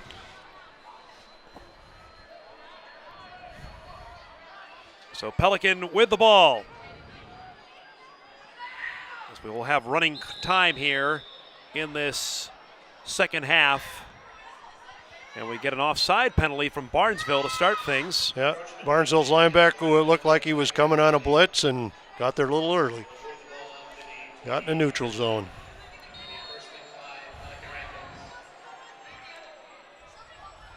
If you're Coach Dave Haugen, what do you tell your team here at halftime? Well, first of all, they knew they were going to play a really good football team. So what they're trying to do is, they had a great season of football. let's just come out and do a good job this half, and we can walk off the field and feel good about what we did this half, and then bring that into the second to next year, because most of them are juniors. They'll be back. Timeout taken here by Pelican Rapids before that first down play. Trying to make sure they had the right offensive alignment set up. And just speaking with Derek Nelson, I mean, they know full well they right at the border of how many kids they have between A and AA. Yeah. That if you lose a couple, then you're moving back down a class, which has got to be just incredibly, I don't know if frustrating is the right word, but it's hard to get any kind of consistency going. Well, you can see where, like you say, they're right on the bubble here. They played Underwood earlier in the year, right. 46-44, so you can play at that level. But when you bounce up, it's a different level again. So I think they found where they belong. They know they belong in that 2A, and if they're going to get bounced up to play in the playoffs, you do what you can, and hopefully things will change down in the future, and they'll go back down. There's Core for the good run. This might be playing up a couple of levels, playing a Barnesville team that's humming on all cylinders right now. I've been in many state tournament games where we've played against teams just exactly like Barnesville, and you just can't do a whole lot against them because they take it away, and you're just glad the kids don't get hurt and you can get out the door and feel good about the season you had. Picked up a first down at Corf there as they go to work from the 36-yard line. Not much running room there, if anything, as Zeeble got knocked back. Maybe one on the play. Yeah, they only got 1 yard. And if you go back to, I'm sure, in Pelican Rapids season and watch them play, that's a staple of their offense, is getting that base dive play in and getting about 4 or 5 yards every time on that. But this game, they're only getting one or maybe none at all. Cut back up here by Corf, gets a couple of yards.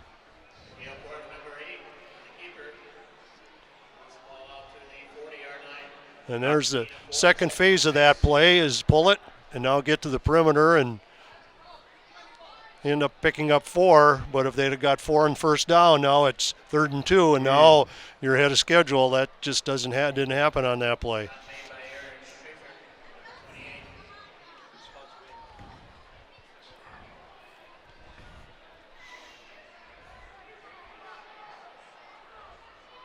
Three minutes gone in this third quarter of the 8AA championship, and Corf is brought down for a sack. Kroll again in there. I think that's 3 sacks for him today.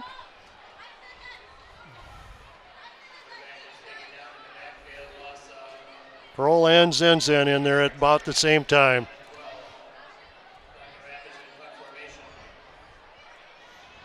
Most time you're supposed to have about 3 seconds to throw the football. He didn't have 2.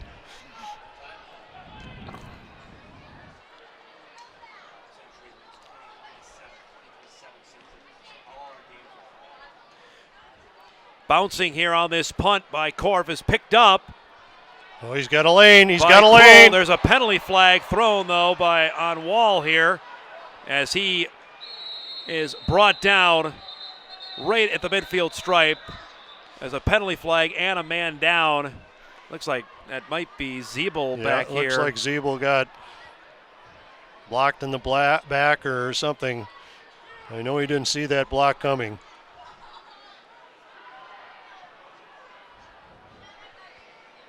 As he's down at the 26-yard line right now.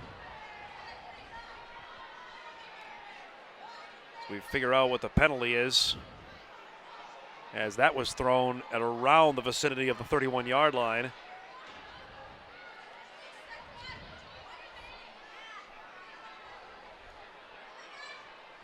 So we have 7:59 remaining. Good to see that Zeeble's back up. We'll get another look at it here. Right there. It was Hunter Anderson who knocked him. That's the penalty there as well. We'll take a timeout here. 7:59 remaining, third quarter. It's all Barnesville. They lead this game 51-0 in the 8AA championship.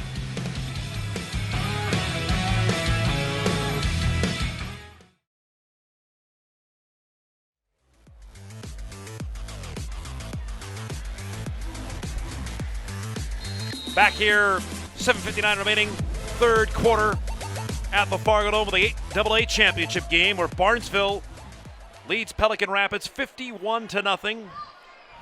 Pelican punted away its first possession, so Barnesville gets the ball for the first time. Some backups into the game right now. Big time run here on first down. This might go all the way for a touchdown. Noah Kraus off the bench and into the end zone. Kraus takes it 84 yards. That's the way to enter the game. First play. Backup quarterback, just a sophomore, scoring in the section championship game.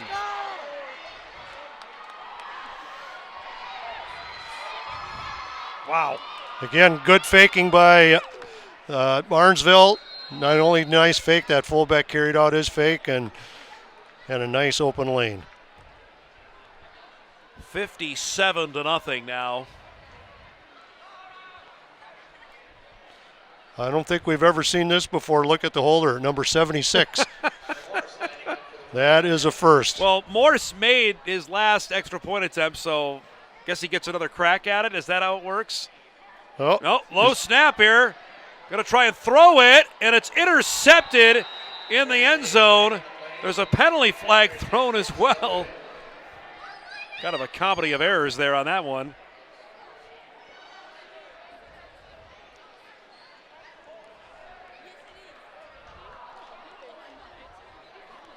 Yeah, that was the first time I think I've ever seen a 76 as a holder. And then you don't see too many 65s kicking the ball either, so somebody should take a picture of that one. That's a classic kick and hold. There's an illegal man downfield, so Pelican declines the penalty, and it will be an incomplete. As you look at our Jacob Azu fan cam, good crowd of here from Barnesville to cheer on the Trojans. They're getting ready for a celebration later tonight. Todd Hendricks was telling me, yep, we understand what's full ahead. We'll start planning with Coach Strand about next week.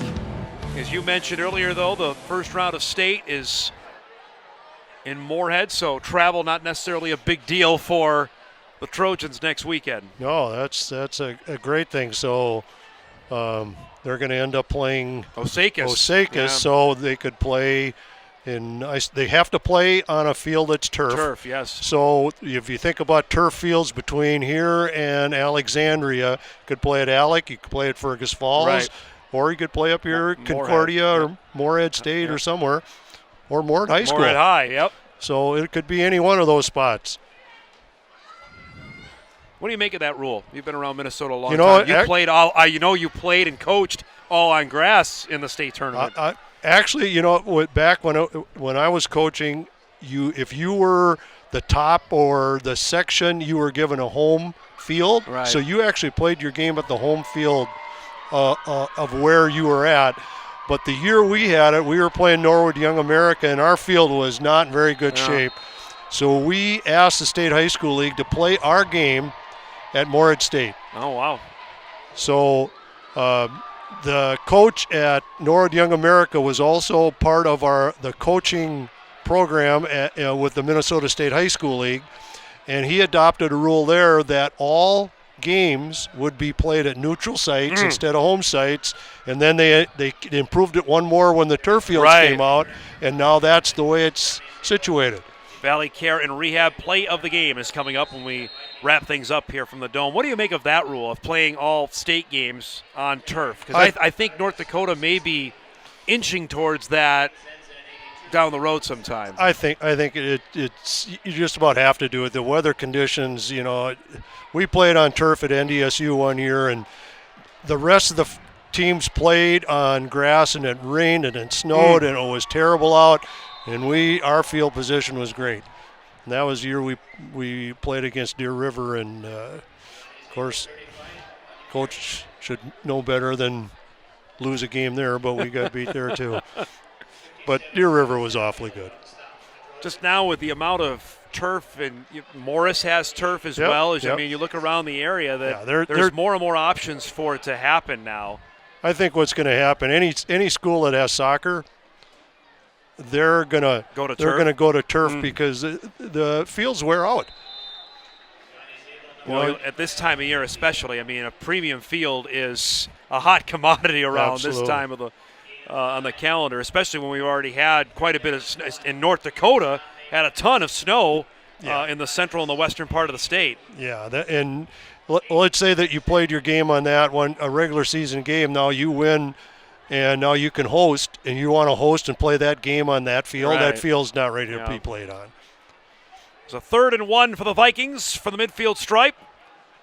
As Zeeble gets the carry, busting forward, he's got a first down out to the 44-yard line. For those of you just joining us, each coach has agreed to a running clock here in the second half. Minnesota State High School rules would say if with a lead this great that it would go only in the 4th quarter unless both coaches agree to it. That happened before the start of the 3rd quarter, and that's why the clock continues to move. So we click down to 5:40 remaining in the 3rd. 57-0. Barnesville with the lead as Korf keeps this, gets to the outside. Mikael Korf out of bounds all the way down. They'll mark him out at the 17-yard line. That was good. Again, fake in there, draw that tackle down, they pull it out, and now you've got the perimeter open, and Mikael, really good athlete, so he got the outside and outran the corner and picked up a good game. You think of a couple of drives they had, especially that one early in the second quarter where they drove down to the 11-yard line and the opportunity for points there and got stymied. That had to be killer for momentum. Yeah, that really hurt them. I think they had a 5-yard penalty because of delay of game. Correct. That brought them from a 3rd and 3 to a 3rd and 8. As Zeeble spins his way down. And Barnesville's made some changes up here now and gotten other kids in the game, and that's a great thing because every kid wants to play in this dome. So they're excited now. They're going to come back and watch the film and go, yep, there's me right out there, and that's a good thing. And I'm sure Grandpa and Grandma are staying at home going, there's my grandson. Zeeble, look at him powering those legs forward to the 5-yard line. Good enough for a Pelican first down. It'll be first down and goal to go. And now you can kind of see why Pelicans did have success this year, is that if you can get some movement in those A-gaps and run that fullback inside, then the rest of your offense opens up, and that's what's happening right now.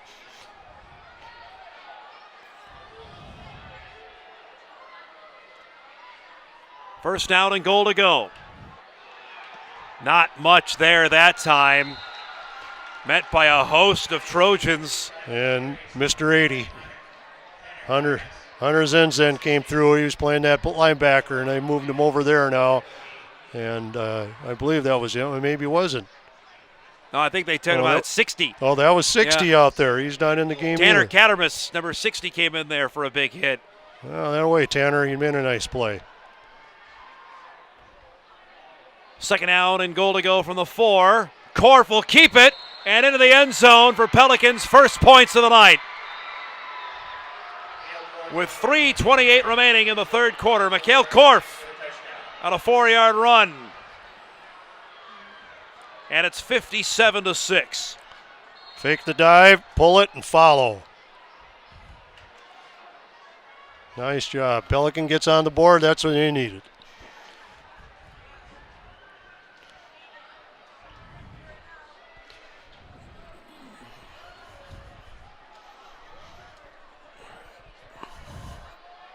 So now the 2-point attempt. Carry up the middle. And did not get in for the 2-point play. So the score will remain 57-6. Barnesville here with 3:28 remaining in the 3rd. There's Korf going in. Barnesville is able to hang on which they're going to do that up by this amount of points. This will be the 4th consecutive year that they go to the state tournament. So an entire senior class, all they've known is going to state, which is remarkable in its own right. To do that 4 straight years, that's impressive. That's impressive. But I mentioned this earlier, this building for a little while was not the kindest place to Barnesville. They made it in 2012, 2013, 2015. They lost those 3 times. And then since then, they have not lost in this building. They had a rival right down the road just to the north of them that was in their path all the time. Hawley picked them off twice, and United North Central snuck in here one year and knocked off Barnesville as well. Hawley and Barnesville still have a traditional game. I think they call it the paddle after Lee Eklund. Lee and I played football together at Moore State. Great guy, great coach. That's a great tradition that started a couple years ago. Yeah. And how it went, Hawley won the game in the regular season, and Barnesville got them back, which happened last year. Hawley won the game in the regular season, and Barnesville won this game to go to state. And I think you'd ask Peter Natz, he would trade the regular season win for the game here. There's every coach that'll do that. All you have to do is go down the road here and talk to Tony Soderberg. Yes. You know, they beat Perham, and Perham came back and got them here. So that's what I said earlier with our Underwood Breckenridge game. This is the game, in my man. This is the hardest one to win, because you know what happens after this is sometimes gravy. That we made state, maybe we can do some damage there, but you got to get there first, which means you have to win this one. This for me was the hardest football game to play because you're playing against teams that know a lot about you, and the things that you do, they've already scouted, and just to win a game in here is exciting. And we've had a lot of good success at DGF, at Dilworth, and Glendon Felton, so we've been very fortunate through many, many years. I just talked to Chuck Everett. We played in a section final here 22 years ago when Pelican Rapids won a state title here. So time goes by in a hurry.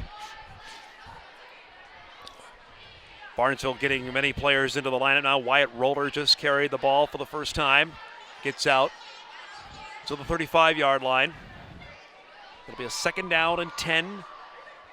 Kraus under center. He scored an 84-yard run last time they had the ball. Spinning on that one. Braden Bredman gets his first carry. Gets out to the 38-yard line. It's a gain of 3. It'll be 3rd down and 7 coming up as we are under 2 minutes remaining in the 3rd quarter of this 8AA championship. Barnesville had 30 points at the end of the 1st quarter. We're up 51-0 at halftime.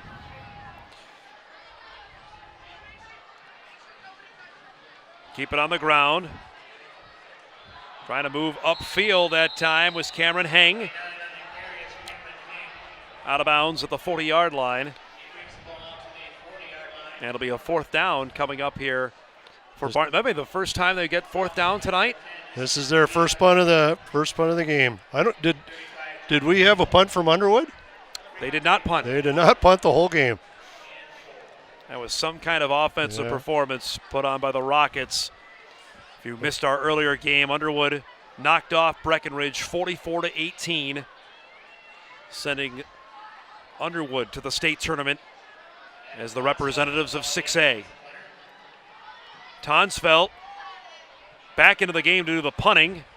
Line drive, good kick here. Is going to take a Barnesville bounce and roll and be downed at the 23. They'll stop it here 23. with 35 seconds remaining in the 3rd quarter. What else can this kid do? That was a really good punt. Plays quarterback, plays safety, punch the ball, delivers milk, babysits. I don't know what else he does, but I know he plays point guard too, so. And the other thing about him, really good kid. No doubt.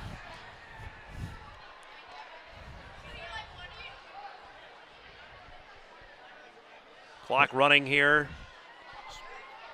Maybe the final play of this third quarter. On the pitch. This one is Carson McNeil. He had a big fumble earlier in this game that turned into a Barnesville recovery. You know, when they get a seal on the outside, Pelicans got kids that can run. And if they can get to the perimeter, they get yards. And that'll do it for the third quarter of this 8AA championship game. Barnesville 12 minutes away from a fourth consecutive trip to the state tournament. They lead it 57-6. The fourth quarter is coming up.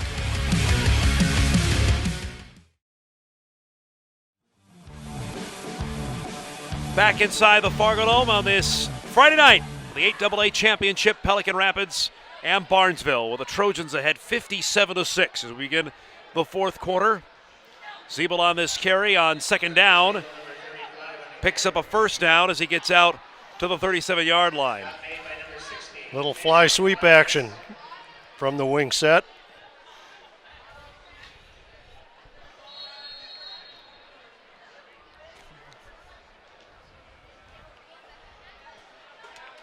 Pelican came into this game with a mark of 7-3.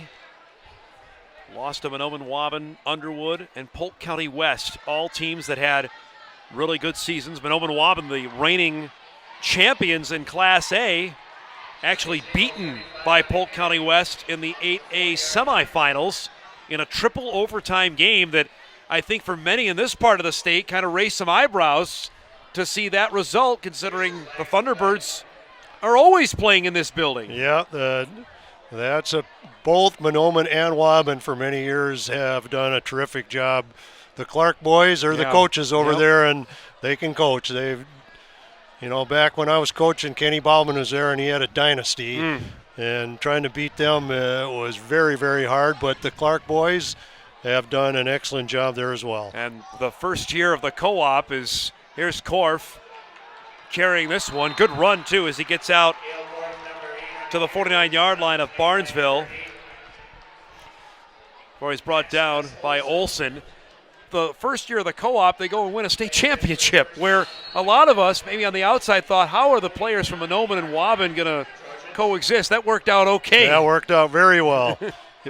Good thing about some of those things that people don't realize, they also wrestle together. They play baseball together, so you know, kids know each other, so when they come together, it's not a big deal. I think sometimes parents and people have more of a problem with that because they think it's an enemy game, that you're a rivalry game, and it really isn't with the kids. Once they start playing, everybody plays together, and things are great. Carter Johnson on the carry there. Let's go through the scores. It's a final in Bemidji. Congrats to Kevin Feeney and the Moorhead Spuds. They win the 5A championship in Bemidji, 17-14. First trip to state since 2016 as they knock off the Lumberjacks. Ricori wins the 4A championship, a 14-6 win over Detroit Lakes, as the Lakers had not lost all season until today, as they fall there as Siebel gets the carry on second down. In North Dakota, Bismarck Century, the number one team in the state, cruises past Fargo South 23-7. Patriots are into the state semifinals, trying to get some amends for losing in the state championship game in this building last year. They'll face Mandan, an all WDA semifinal, as the Braves rallied on the road to knock off Davies 23-19. West Fargo Cheyenne, the number one team out of the East, the EDC champions, a 42-7 win over Minot. They will get their rivals from down the street. West Fargo, the Packers, knock off Bismarck 40-21. So we have an all-East and an all-West semifinal on the 3A, guaranteeing us an East versus West 3A Dakota Bowl championship 2 weeks from tonight in this building. And that'll be fun. Nothing better than that little rivalry there. That's pretty good stuff. Don't forget our Essentia Health Player of the Game is coming up. We'll select that when we wrap things here from the Dome in just about 8 minutes. We had that a couple years ago. West Fargo and Minot played in the state championship game, and West Fargo ended up winning that. Yeah, there's nothing better than state rivals going across, and you know, you can just see it in their eyes. You know, it's kind of bragging rights. Say, hey, we're from the East, we're better than you guys. Frankly, it's been all West in the big school, Craig. We've had West versus West in the 3A for the last 5 years. Oh, wow. So this is a breakthrough for the East to get there into this game. This is Carter Johnson with some running room. Carter Johnson all the way down to the 7-yard line. The freshman running back getting some reps here in this section championship game. Little guy's got some wheels. Goes all the way down to the 7-yard line. Well, that's something to look forward to for next year. You got a kid that's a freshman that he's going to fill out, and he's going to be better next year as a sophomore. And who knows what he'll be next year. He's got to work in the weight room and get stronger. Clock running here with the score as it is. So anytime the lead is 35 or greater, that the clock will stop only for change of possession and turnovers and scoring plays. So we near 7 minutes remaining in the ball game. Pelicans put a good drive together. They haven't quit. They've gone out. Dave's got to be really happy with the way they've come out here in the second half and kept playing football the way Pelican Rapids can. Handoff, Zeeble, touchdown. There you go. Johnny Zeeble into the end zone.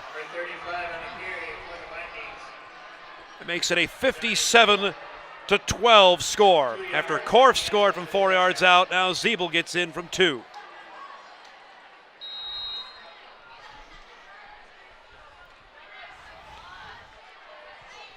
Back to that inside zone, fullback play, read option.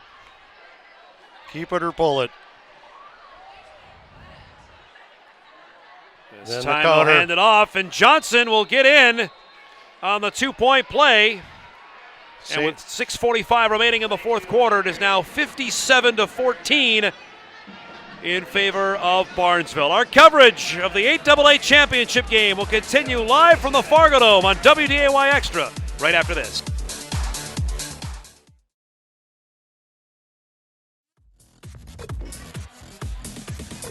Stand by for the Valley Care and Rehab play of the game that's coming up when we wrap things up here from the Dome.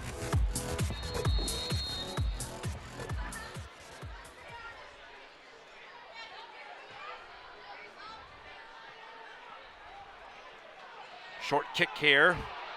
Be returned all the way out to the 41-yard line. On the return was Braden Bredman on that one. Yeah, he had a nice alley, just about broke through there.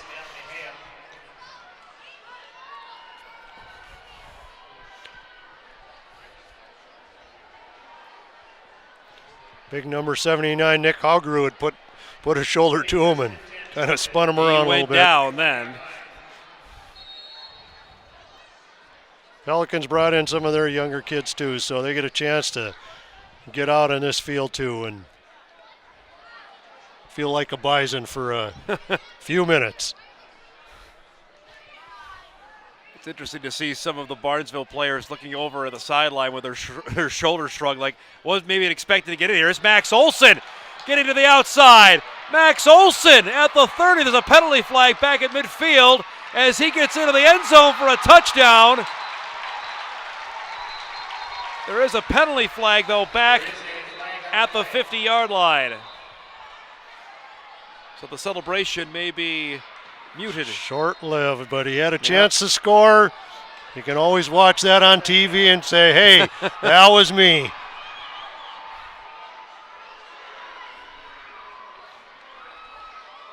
And it's a hold on Barnesville, so the play will come back. Well, they still have 6 minutes to get her down there, so huddle up and get her going again.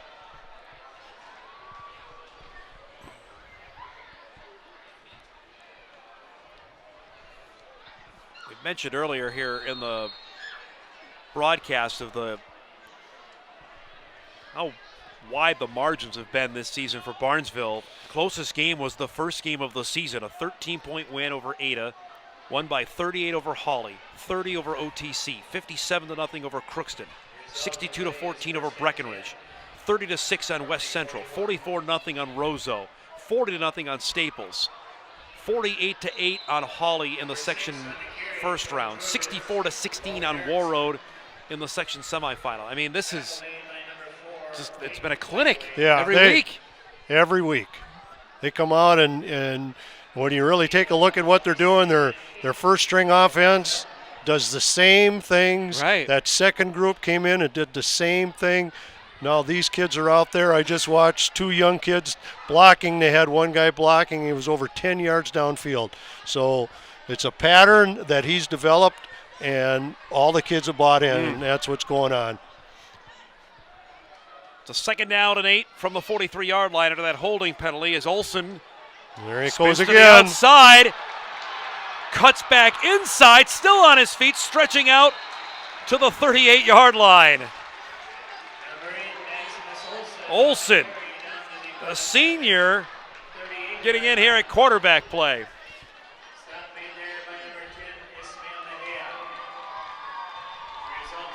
Mejia comes in for the tackle for Pelican. He's got to be a little tired.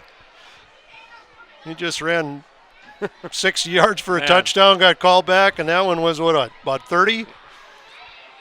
Gets the 38-yard line here. It was a gain of 29 yards. Yeah. Well, This time they get the handoff to Joaquin Nelson, who's to the outside. Nelson will get into the end zone. no flags on this one. Touchdown.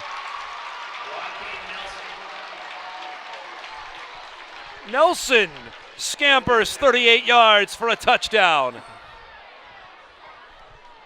And with 4:04 remaining, it's now a 63-14 lead. Joaquin's only a sophomore. Showed some pretty good speed here. Yeah, is right. very well. He just outrun people. One kid had a pretty good angle on him and chugging away. Not sure if he ever, when he got up this morning thinking, I might get a touchdown in the Fargo Dome tonight. It's pretty good. I'm sure it was in his dream, and he. Oh, he got an extra point. There's the pass 2-point too. play is complete. Torfin comes in on that reception. Blake Torfin on the 2-point reception. And Barnesville now leads this game 65-14 with 4:04 remaining. And if you look down on the field, who's the kid slapping hands with everyone coming off?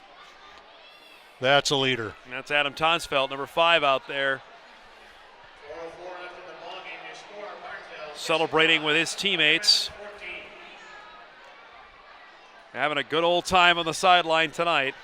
Yeah, Coach told me once, he said, you can win a few games with talent, but if you want to win championships, you have to have a team. And this Barnesville is a very, very good team. It's time to name our Valley Care and Rehab play of the game. I don't think there's any doubt it was this run in the first half. In the first quarter, Tonsfeld going 44 yards, couple of shake and bake moves, got into the end zone, and after that, Barnesville never, ever looked back. This was something else. Yeah, he put the throttle down right away, and those 2 moves right there, that was impressive. he's got good feet. That's our Valley Care and Rehab play of the game from Mr. Tonsfeld, who's sharing some dance moves apparently on the sideline here for Barnesville. Knows their season will go on. Their dream, of course, is U.S. Bank Stadium in a couple of weeks. And guess what? He's only a junior. Yes. Onside kick here attempted. It's penalty flag. I'm not sure if that went the necessary 10 or if they were offside as well. The interesting part on how the calendar falls this year, Craig, is that they'll play the first round of state next week, the semifinals the week after, and then they'll have a week off because of Thanksgiving falling so late. So that's different that for the teams that make the Prep Bowl, it's like the Super Bowl. They get 2 weeks you get to prepare. 2 weeks. So if you've got anybody nicked up or banged up, they get a chance to heal up. And, some people say, well, geez, what are you extending a long time? Well, I'm just going to tell people this. You get a chance to play down in that dome in Minneapolis. There isn't a kid in the state of Minnesota doesn't want to play there. I was going to say, is the basketball coaches upset that their football players are still going to be in football practice? But everybody's going to be happy you about trade that. off that. And that's obviously a Minnesota tradition that goes back forever of playing on Thanksgiving weekend. So. It's really no different than the kids from North Dakota. Yep. Their goal is to play right here. And with the success that the Bison had, every kid in the whole area sees that, and they want a little piece of it. And this is a chance to get that piece. Just talking with a couple of the players yesterday, Mason Miller from Ada Borup said, I want to play where the Vikings play at US Bank Stadium, and his team is a win away from doing that. So you could sense it already, the excitement there. This return from Mejia brought down at the 30-yard line of Pelican Rapids. And for Barnesville, they've been there, done it. Yep. Been there a couple times. They want to go that extra step and celebrate with that trophy. Exactly, and that really is the key to it. And once you've been here, now the next go-around is, okay, now we know it's like, now we want to do more. And some teams, like Barnesville, is here quite a bit. You look at Perham last year, made it down to the state semifinals. But now this Pelican Rapids team, they got here. Next year, they want to be here, but they just don't want to be here. They want to win it. Yep. So they've got a lot of drive to look toward for next year to try to get back here, because they've got good enough kids right now, and they've proven they can get here. Carson McNeil with the carry there on first down. Gets a couple of yards before he stopped. I remember Tony Soderberg, he lost his first time in here, and he says, we need to get back. And then all of a sudden he won 4 section titles in a row against Pequot Lakes. And all of a sudden Pequot finally got him. And the coach from Pequot Lakes retired. Here's Johnson exploding down the sideline. The young fellow brought down by the shoestring tackle at the 8-yard line. There's a penalty flag, though, all the way back at the 42. That was Bredman who. Bredman saved the job. touchdown. Yes, good hustle. But the penalty is all the way back here at the 42-yard line. It's a hold on Pelican. That's too bad. That kid had a nice run. So it'll take that run off the board from Carter Johnson. I think he's got a few more in his pocket for next year. Just a freshman out here running wild on the Fargo Dome turf. There's been a couple of freshmen out here that have been pretty good. That Robidoux kid is a freshman for Barnesville. He doesn't play like a freshman. Well, he was starting up front as an 8th grader last season on this line for the Trojans. So we click down now under 3 minutes remaining in the fourth. 65-14. There's a fumble picked up, though. Bounce right back to Blakeway, who gets to the outside. Peyton Blakeway all the way down to the 40-yard line.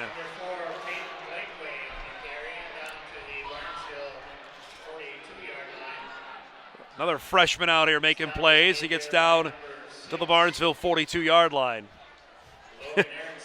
They're having fun. That might be the one bounce that went this way for Pelican Rapids tonight. Everything else didn't go not their going their way. And guess who made the tackle? Yep. Redmond came back from the backside and ran him down. He's getting a workout in here.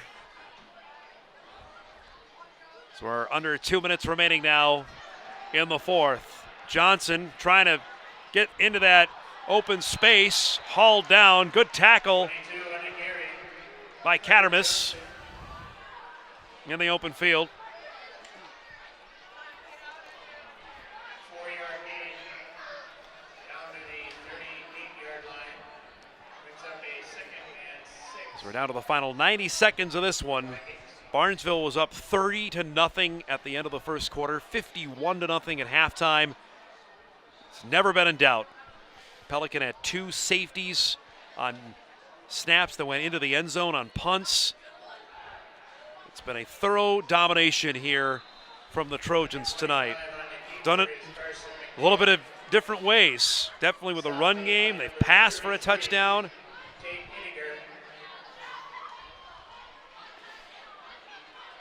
It's been everybody contributing for this team that's about to win a 4th consecutive section championship.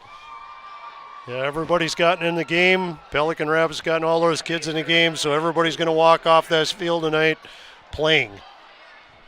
Nothing better than that if you're a head coach, watching every kid play. That one slipping down there was Blakeway as he tried to make a cut. As we're down under 30 seconds remaining. For Pelican, a great bounce back season. 3 years ago, they didn't win a game at all. 0-9. Year before that, 0-9. And now here they are in the section championship game. Didn't go their way tonight, but Dave Haugen's got to feel pretty good about where his program is going. I think he should feel very good about what's happened. They just ran into a great Barnesville football team. And the buzzsaw. This will be the final play of the game as Johnson is brought down. It's a 4-peat for Barnesville. The Trojans again on top in Section 8AA. A dominant performance tonight, 65-14, the final over Pelican Rapids. We'll come back, pick our player of the game, and wrap up our coverage here from the Fargo Dome. Final score, Barnesville 65, Pelican Rapids 14 in the 8AA championship.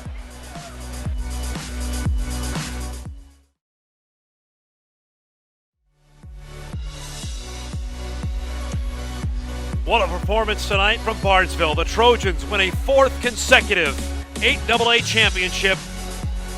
A 65-14 thrashing of Pelican Rapids.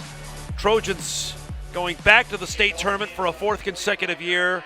They'll match up with Osakis next Saturday over at Moorhead High School to try to get back to US Bank Stadium. This team that was the 2A runner-up last year lost to Caledonia, and now they're 3 wins away from trying to right that wrong. Exactly, and I think they probably won't say too much about it, but they've been thinking about this whole season. This is just one step as to where they want to get, and I'm sure they want to get back into that final of the state tournament and try to win it. And they probably want Caledonia again too. I don't think there's any probably there. As there's the section championship trophy. Most teams, this would be a pretty exciting moment. There's some smiles, but this isn't the one they want. There's more smiles there.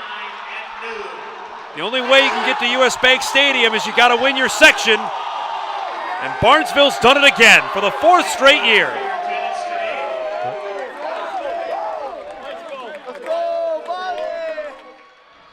You can see they're holding up the 4 fingers for the 4-peat. It doesn't get old, I'll tell you that. Very few teams ever get that opportunity. So good luck to Barnesville on their going into the state tournament. They'll do well. A lot of work to get to this moment. Now 11-0 on the season.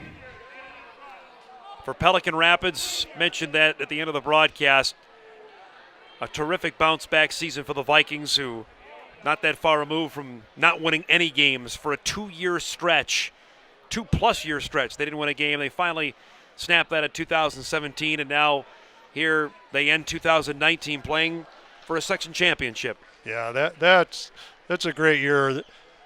They don't need to put their heads down. No. They walk out of here feeling good about themselves. All the people in Pelican Rapids, I'm sure, are very proud of the way those kids have played all year, and it's given a lot of excitement in that town every Friday night. And this team, though, there's no shame in losing to this squad because they have become one of the preeminent perennial powers of Minnesota high school football. There's no other way to say it. Absolutely. Brian Strand has put together a football program. These kids are just part of that program, and like he said, has been going on for a long time. What is it, 15 years, Yeah. he said? So they've not had very many down years. These kids are just part of that process. So good luck to them as they continue down the road. Raced out to a 30-0 lead at the end of the first quarter. Led 51-0 at the end of the first half. Time now to name our Essentia Health player of the game, and we're going with a QB, Adam Tonsfeld. He was terrific tonight, responsible 4 separate touchdowns. He was impossible to tackle, and that's what most defenses have found out this season. Yeah, that was the first play of the game. Yep. Got in on this touchdown run. That got the scoring started. This one was a the pass highlight play reel. that said, okay, I'm taking off. This one he scoots all the way 44 yards on a remarkable touchdown run. After the safety, that made it a 16-0 game, and Barnesville was humming after that. They put up 65 tonight in a 65-14 win to get ready now on to the state tournament, which begins in a week's time. They'll actually go across the river over to Moorhead to play their state quarterfinal game. They'll take on the Silver Streaks from Osakis, the 6AA champions. That game we played next Saturday over at Jim Goda Stadium in Moorhead.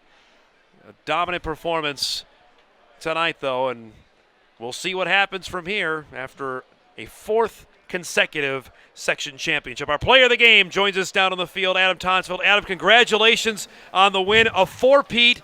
What does that mean to you and your team, a 4th consecutive section championship?